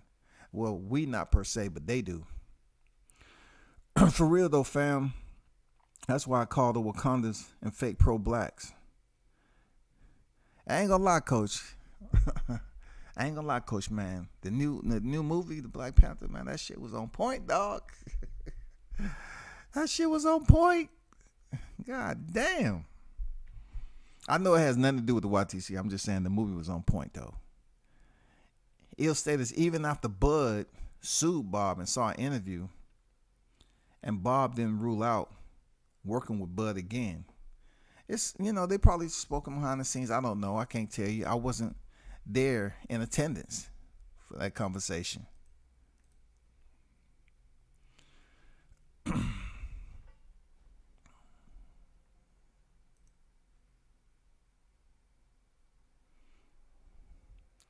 I mean, whatever you choose to say, bro. You know what I'm saying? Whatever you choose to say. You're typing a lot, but it means very, very little at the end of the day. You know what I'm saying? You find it mundane to come over here and settle in and press enter all the time. But really, it's nothing that you're going to get across over here to these people because they're intelligent on their own level. They know and been around the YTC. They've heard these naysayers talk. They know if you come over here with a certain language, who you've been listening to, they know. So when you come over here, your boy, y'all can't be speaking about your boy. Because check this out. If you're over here advocating for Spence, why aren't you on another channel that's live right now talking about him? You know why? Because y'all have no direction. You want to go over here and continue to talk about Bud. If I was to put you on the channel, if I were to put you on the panel right now, I guarantee you're not going to know hardly anything about the entire process. You're going to be talking about retreaded narratives, which is pointless. How is he doing a self-sabotage tour? Man, you sound stupid. Shout out to the Mac Mob in the building, man. WCS, what's good, fam? Hit that button for the fam. Man, shout out to you, Mac Mob. Appreciate you pulling up, brother. Y'all be sure to check out Mac Mob on deck, man. Vincent, don't you have a Wakanda movie to go watch? Hey, they ain't gonna watch a Wakanda movie with Coach in the building. Hey, Coach ain't gonna goddamn let them motherfuckers go for that talk. Shit. Hey, truth be told, they waiting at 3 o'clock. Where we at right now? We a little bit out 3 hours? Oh shit, we're a little bit outside 3 hours. 3 hours and 10 minutes? 15 minutes? What we looking at? Shit, man. That's why a lot of Wakandans are over here. Shit. They see Coach over here. Oh, God, I'm going to get that nigga right there. I'm going to get that nigga. He think he getting away. They just can't wait for the phone lines to open up. Open up the phone lines, Coach. Coach, hurry up, Coach. Open the phone lines up, goddammit. I got something to say. Vincent, well, we have to agree to disagree because I can't see he's trying to mend anything he's done. We in the UK, David Avanesyan is a good test for most welterweight fighters. He is. You know, they'll talk about David Avanesyan all the time, but yet they won't bring up Carlos Ocampo. You know, like Jerry Jones had to purchase every seat in the building for Carlos Ocampo. Who is he? Where did he come from? You know what I'm saying? To step in the ring with Spence. What did they find that mandatory? You know what I'm saying? This dude was almost like a fossil. You know what I'm saying? They sent a freaking what they call a science team out there to damn do some digging and shit to find this dude for a mandatory. They still brag about that. Oh, he stopped Carlos Ocampo, who just went the distance with Sebastian Fundora. Who cares, man? Because you're not going to big up Carlos Ocampo moving up to 154. And you're not going to give any credence to freaking Kell Brook when he had 3 fights, 3 wins after his Errol Spence loss. And he came in there to fight Terence Crawford. You're not going to do that. You know what I'm saying? It's a point in time where these fighters are going to face okay opponents. David Avanesyan is a quality top-tier opponent. He's in the top 10. Oh, just because Crawford is fighting him, you feel that he's of low value. I get it. Because y'all are still thirsty about the Spence fight not happening. Y'all dehydrated off that shit because you spent nights upon nights crying and whining and jumping on panels. Oh, he's lying. Man, y'all can't do shit about it. You mad because he's basically in a fight getting a paycheck, whereas Spence is up here, you know, being TikTok famous, so to speak, for the Pro Spence channels. He's being TikTok famous. Or is it y'all who believe it was a TikTok? Okay. Irrelevant. Now Dumbo Gumbo just put his foot in on your neck. I wasn't calling you no names, clown.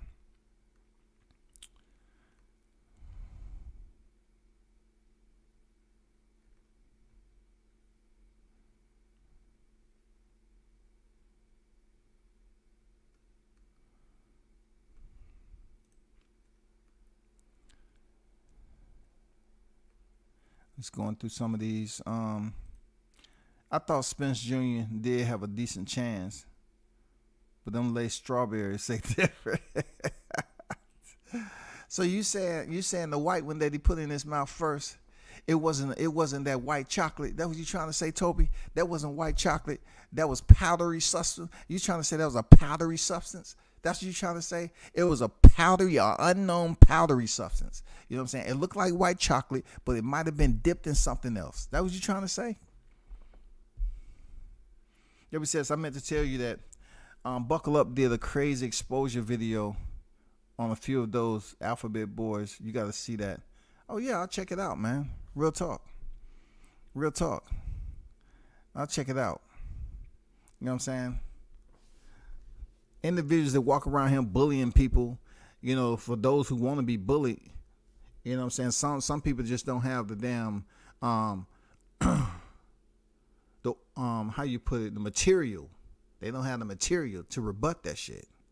You know, so they feel they easy targets. But man, exposure is what it is, man. Man, don't show no mercy on these dudes. Now they want to play victim and shit.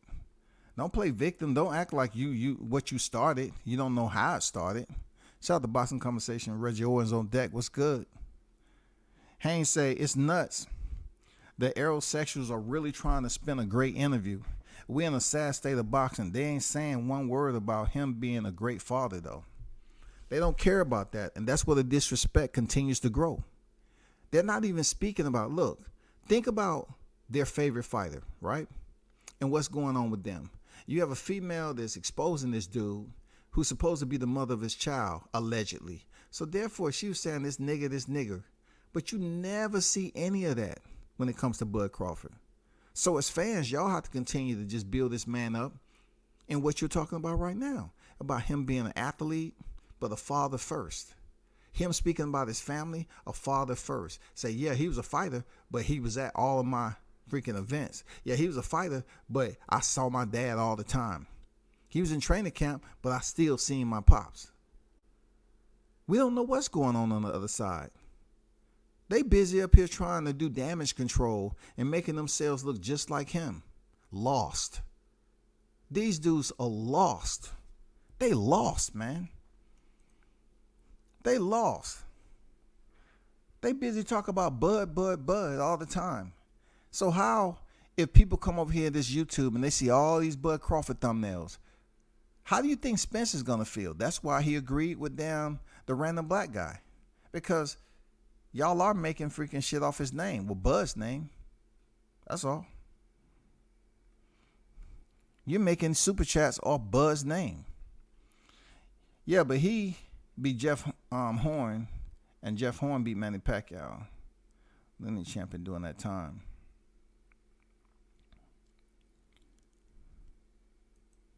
I have to do more research on that, ill status. You know what I'm saying? Real talk. I mean, that's what I was getting at, 40 and 47. That's what I was speaking about. Him being a lineal champion 2 divisions. Earlier, somebody said he was lineal champion 3 divisions. I was talking about 40 and 47.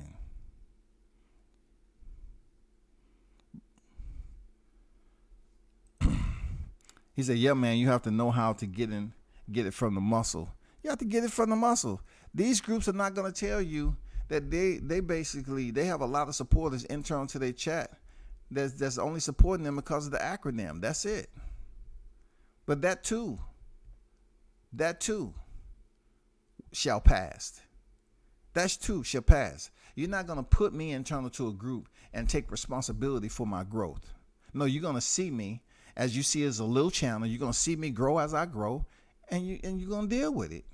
Since you're paying attention, you're going to deal with it. I don't care about all the numbers over here on people's channels. Every time I listen to them, just like goddamn Erica said this morning, I just had 100 and something new subscribers next month. Who gives a fuck, dog?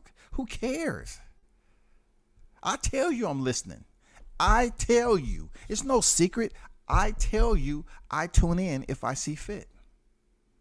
But why you're watching me, I don't know, because you keep on acting like my channel is too small. I'm telling you, bro, make up your mind, bro. Support Terence Crawford or don't support Terence Crawford? Why y'all always over here? Living vicariously through a fighter that don't F with them and don't do right by the sport. They hate Bud and don't know why they hate him.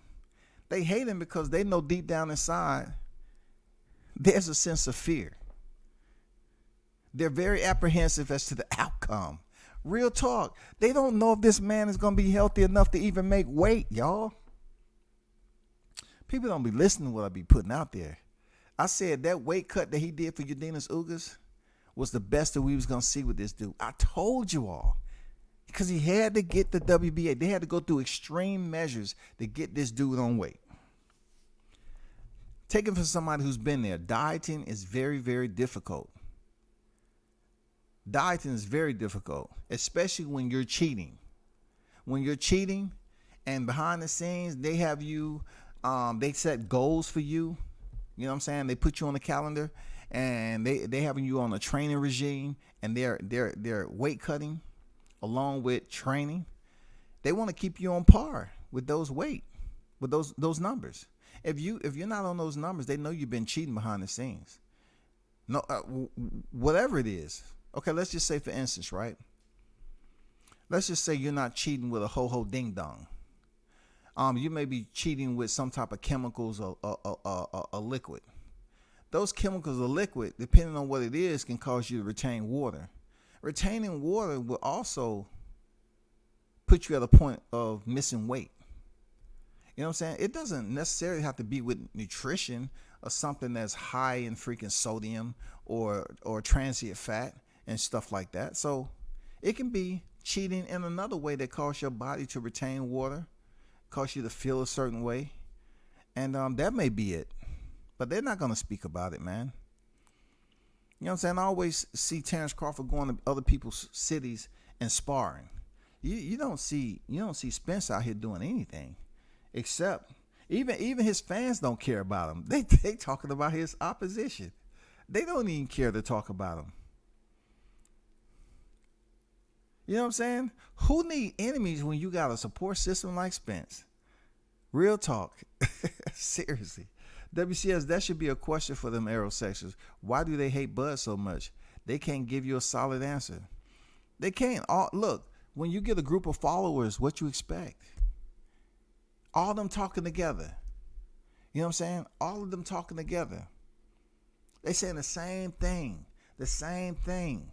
They're conditioning themselves. It's almost like a phase of brainwashing.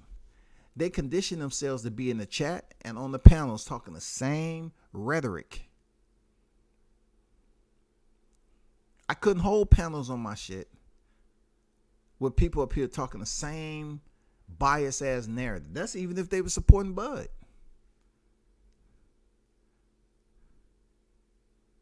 These dudes are just saying the same thing, and they do it in a way for attention. They clearly understand they talking a lot of false narratives, right? Heavily biased narratives, but they do it because it's going to draw attention for certain people. That's all. They know it's fucked up.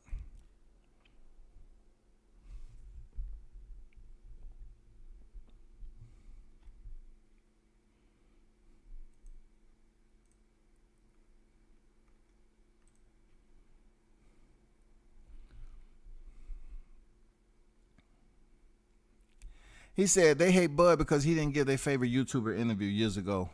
And the fact fuck is still in feelings about that. Good he didn't give you an interview. You know how many times I asked Bud for an interview in person? He said no. Or he said yes, but yet I never got back around to it.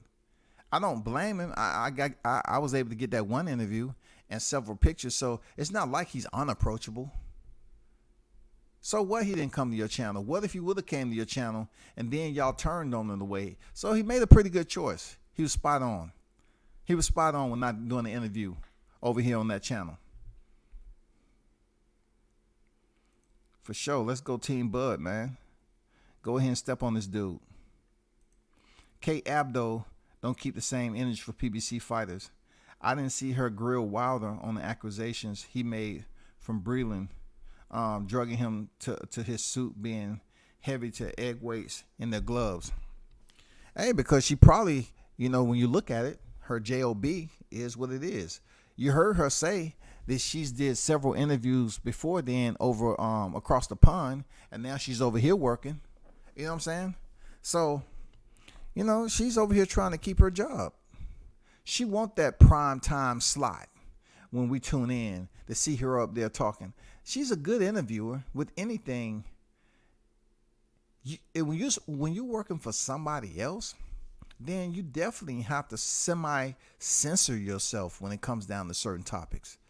I'm being honest, man. Y'all can say what y'all want to say. You have to semi-censor yourself. That's just the way. Even when I was in the military, I mean, the First Amendment said the freedom of speech, right? Freedom of press. Okay, take your ass in there and goddamn say what you want in the military, and see if you're not standing before the man at a position of attention, and they're gonna read you your charges. You go right ahead. You go right ahead. That's my First Amendment right. Now listen, I wanna ask you this clearly. Do you understand you have a family to support? Yes, sir. Okay. Do you clearly understand what you just said was outside the custom courtesies that's allowed under the UCMJ and is considered to be disrespectful. Do you understand that, officer? Yes, I do understand it. Is there anything you'd like to say before we proceed? You say, oh, I apologize if I offended anybody. You know what I'm saying? I apologize for what I said, but that wasn't my intent. What's wrong with apologize? Apologize. Okay. Now that we clearly understand that you know that you was wrong, we're going to move forward and give you a warning this time. But please be careful and aware that your words travels, okay? Those are your words. You're the owner. So know that. That's all we have to think about over here, man. Kate Abdo, man, she have to think about that. Think about where she's at on TV. You know what I'm saying?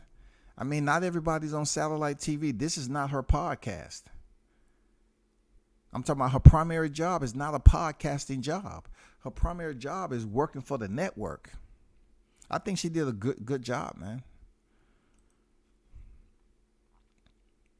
Not to mention Ugas was in position that fight when Spence fought Ocampo, but he ain't going to talk about that. See, I said that, D. You make a very, very valid point. When I said Ugas was in front of Ocampo, so what? Why he didn't fight him? Good question. Do your homework. Why didn't he fight Ugas then?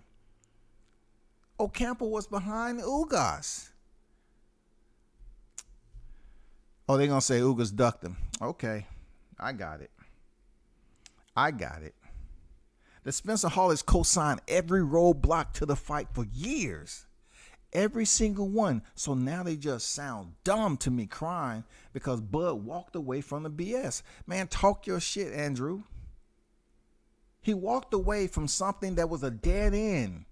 So how are you going to continue to sit up here and ridicule the man for being a man? Not only a man, a businessman. A fighter who did something that a lot of fighters are scared to do.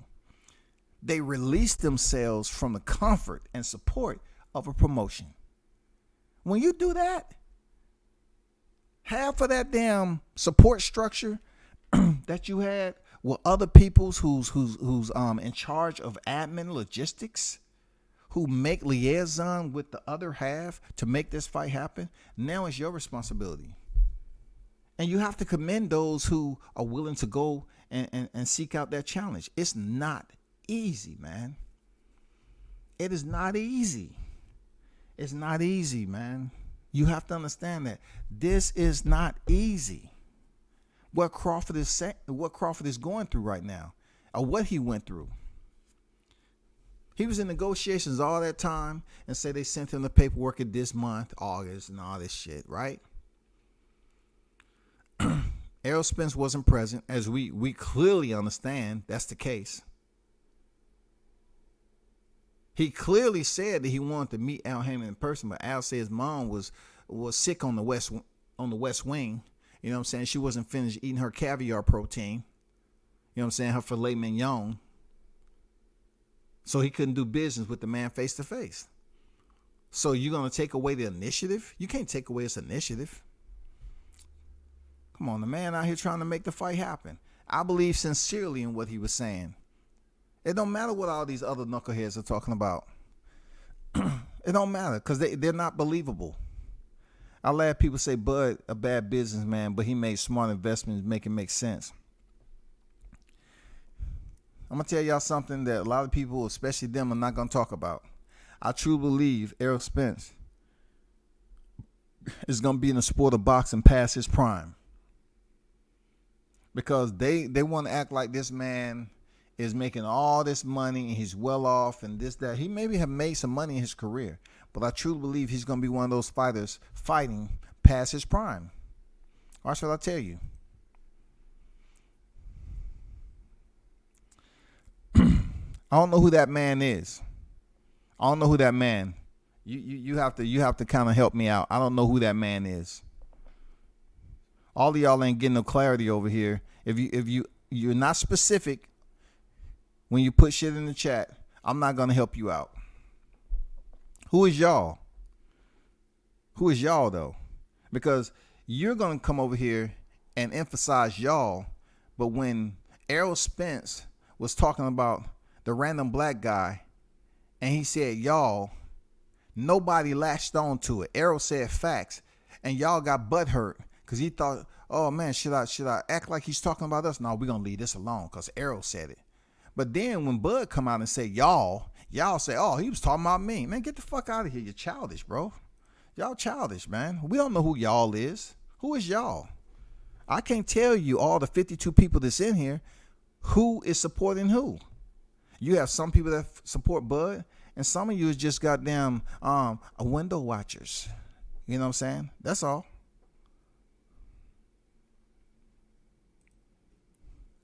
Who is y'all? We don't know who y'all is.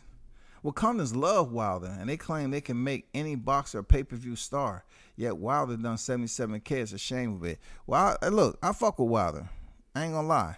But I understand what some people are looking at the 77K, 75K, or whatever the K is.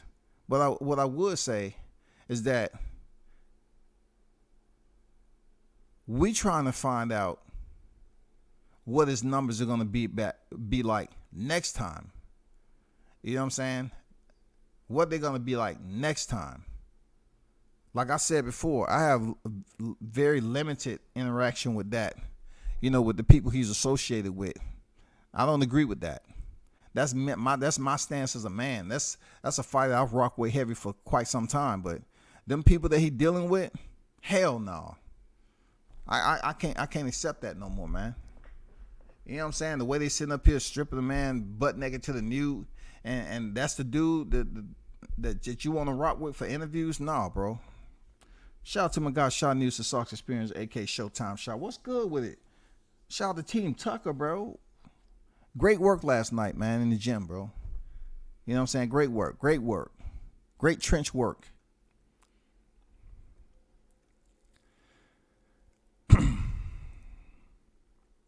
Appreciate everyone for your comments in here, man. Y'all dropping some fire in here. For real.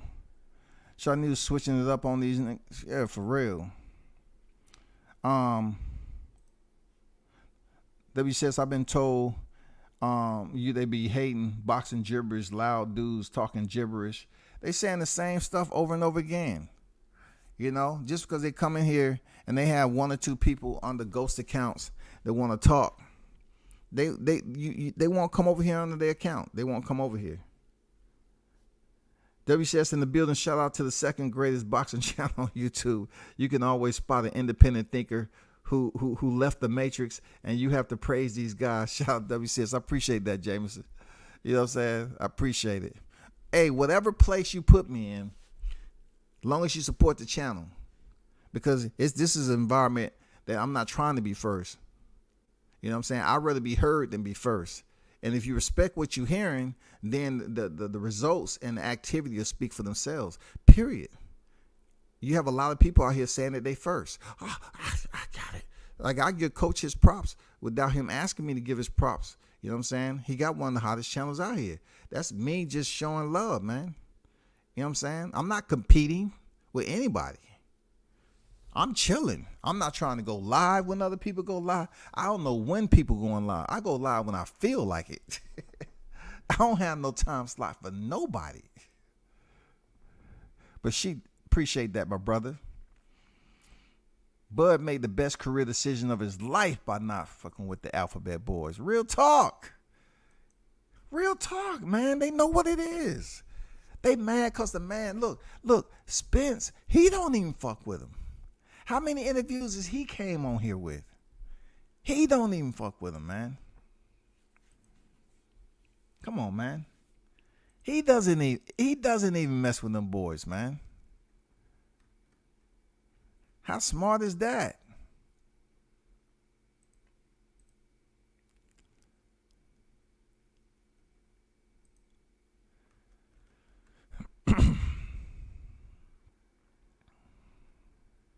Shout out to D-Ray Promotions on deck.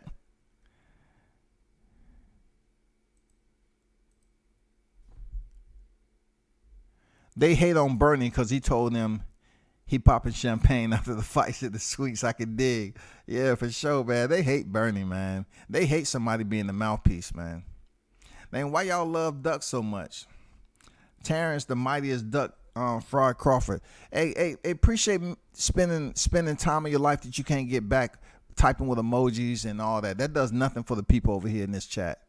You're dealing with a different group of people. That's all. They're not coming with the damn, euphemisms or whatever you're trying to call it. You know what I'm saying? To pretentious titles. At the end of the day, nobody believes you, bro. You know how important Crawford is? He's so important that you came over to my chat and dropped that comment. You know what I'm saying? You came over here and dropped that comment. That's how important he is. You're not over there on another channel that may be live and talking about how good Spence is. You hope, he don't make another TikTok video because he looked bad in the TikTok video that just came out. You hope he don't eat any more strawberries with some goddamn dipped in whatever it was. It was dipped in formaldehyde, freaking fentanyl, whatever it is. I don't know. But you're in the wrong area, bro. You should be over there trying to find out an emergency action plan so this won't ever hit social media again. To pay Heyman a fee as an advisor just for him to advise them to fight for his company. Heyman looks out for his company, PBC, not his client. Hey, that's one of his duties. He's not doing anything wrong, per se. If he's a manager, he's supposed to get paid for that. You know what I'm saying? The managers do a lot. But in his particular case, he's one of the central links over there at the PBC. You know what I'm saying? Yes, he has TGB Promotions. Yes, there's Tom Brown. But what does TGB stand for?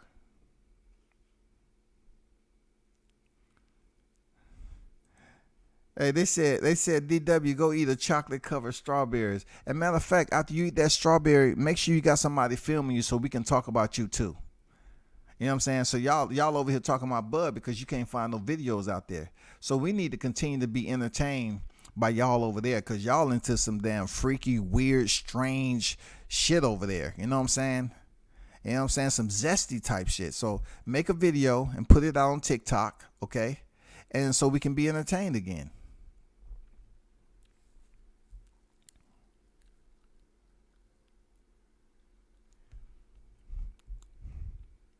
See, that just goes to show you these type of dudes talking about they with their girl, but you don't even have no respect to check your girl if she's making you and the entire family look bad. Not just the family that's internal to the dwelling that you in right now. We're talking about his mother, his father, cousins, uncles, aunties. Man, you're not mature enough. You're a little kid, man. Why you in PE over here on this chat, man, trying to talk? You in high school, bro. You can't be a grown adult, bro. Man, it can't be, bro. No, it can't be. I give or take. I give you a high as 11. I give you 11, dog. You might be a teenager. I don't know. But it seemed like you took a bathroom break and went in there and you got on your phone. I let my daughters take over last night. They was running around the gym doing the Sauce Talk interviews. I seen that, man. I seen you had Joe Dini under the lights, camera, action. You know what I'm saying? Joe Dini in there, pushing that pavement.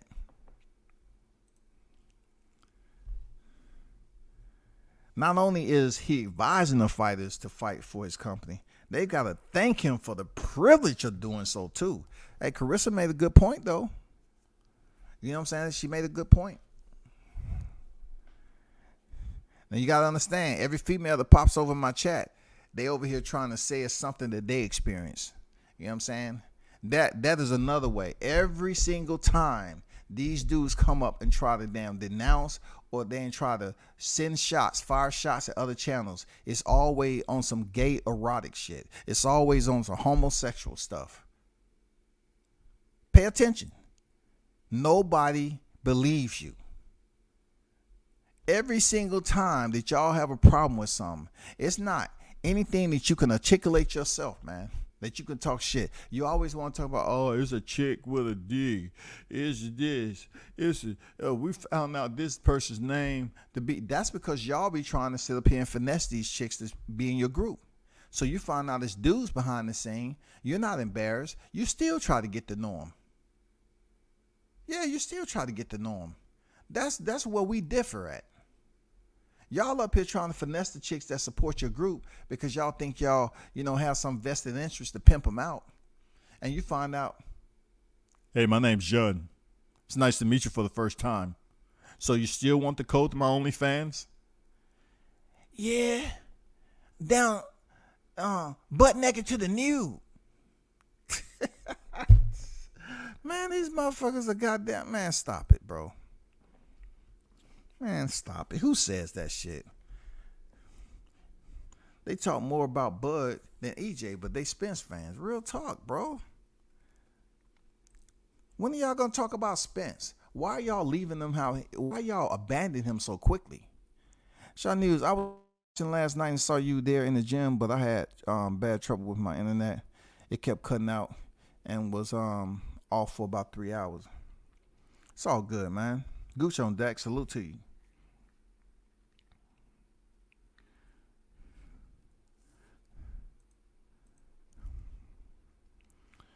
But I check it like this, man. Shout out to Terence Crawford. Shout out to Kate Abdo for a very, very solid interview, man. Because I thought it was one of the best that's out there. And to be, truth be told, I felt that Terence Crawford was being honest about his answers given. Real talk. I thought he was being extremely honest and genuine, like he always is.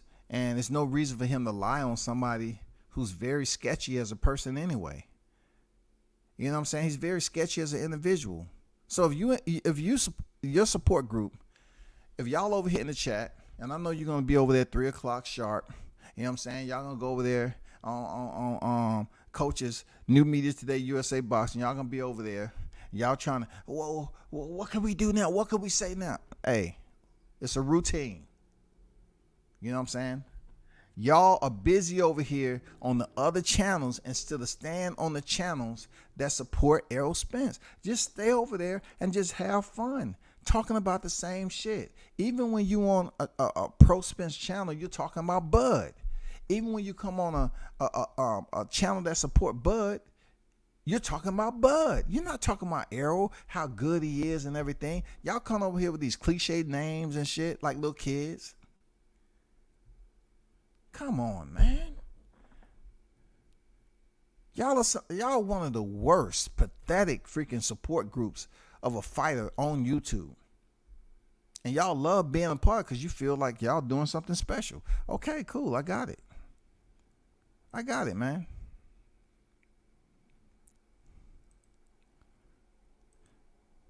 Y'all make sure y'all check out Coach at 3 p.m. New Media Today USA Boxing.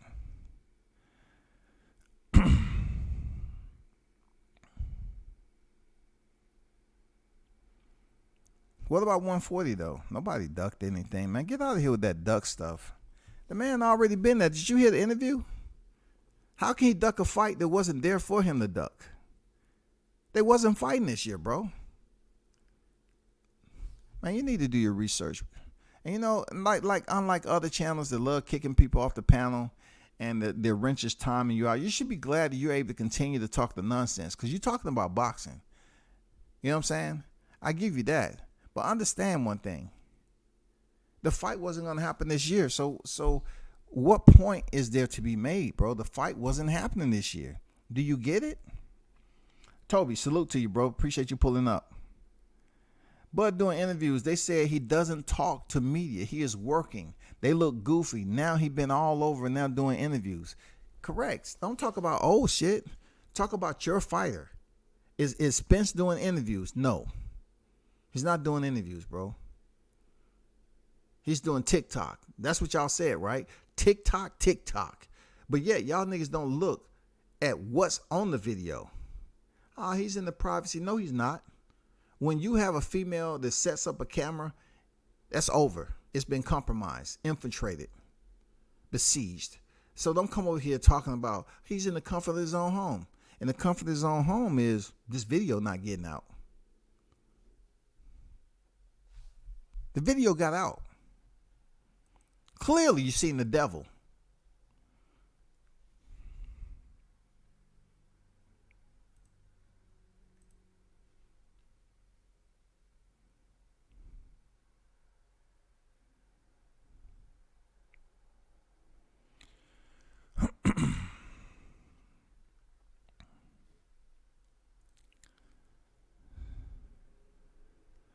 I gave you the opportunity, bro.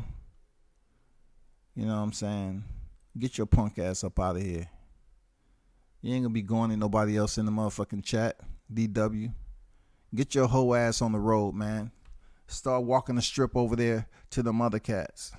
And go and look and go brag to my, oh, he kicked me out. He blocked me from the channel. I told you keep it on boxing, cool. You start on some other stuff, you know, harassing freaking subscribers of the channel. No, it's not going down like that. You know what I'm saying? Now you got to create another account and come back in here and try to get your point across, bro. You know what I'm saying? I can go start swinging the hammer now. You know what I'm saying? I don't have no problem. You know what I'm saying? I don't have no problem.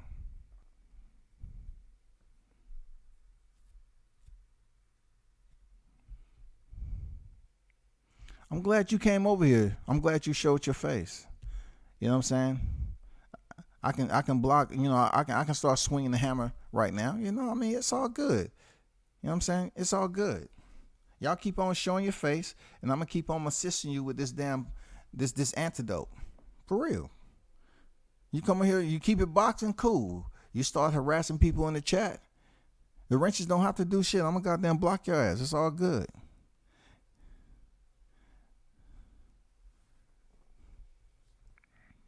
Let's see how that shows up on there. I'll definitely be on here later. You know, I have to go back to a video where, you know, I have to address some people. But I'm going to try to keep it reserved. You know what I'm saying? I'm going to try to, you know, be patient about that. Those of you that tuned in know what I'm talking about. And shout out to Mr. Gumbo. Hey, those of you grown-ass people, I don't have to counsel you at all. You grown-ass people. So, you know, out of all the so-called subscribers on YouTube, remember, you have people up here being very feminine when it comes to screenshotting who's in my chat and go ahead. Oh, I'm gonna delete you. I'm gonna delete. Man, it's some of the most childish behavior I've seen. And look, don't use my freaking words there, Erica. Okay? Don't sit up here and say, oh, they're grown adolescents. Bro, that's my shit. Stop using my words, bro. Look, when y'all get a person like me that return fire, don't sit up here and act like you don't know why it's happening to you. You know exactly why. You know exactly why. Don't sit up here and lie to your people tomorrow. Oh, I never did anything. I never did anything. We'll talk about that later, though. Hey, but shout out to the ones who was in the building. Toby said, "Shot knew exactly, bro." Bud always said when he was with Top Rank, he's a fighter. His job is to fight. Bob's promoter. His job to promote. But now he's gonna do more promoting now. I'm guessing. Hey, you hit it on the head. He has to because he's out there independently. He's traveling, bro. He's with Dollar Promotion, so he has to undertake those new responsibilities. That's what men freaking do, bro. But peace to everyone that's on deck, man. Continue to support. Hit the like button. Sub to the channel. Hey, I ain't worried about the haters. But the haters, you mention my name, you already know who you are. You already know who you are. You already know. It's not going to be no free passes, man. Y'all hold it down. Turn up and tune in to World Combat Sports, man. I'm out.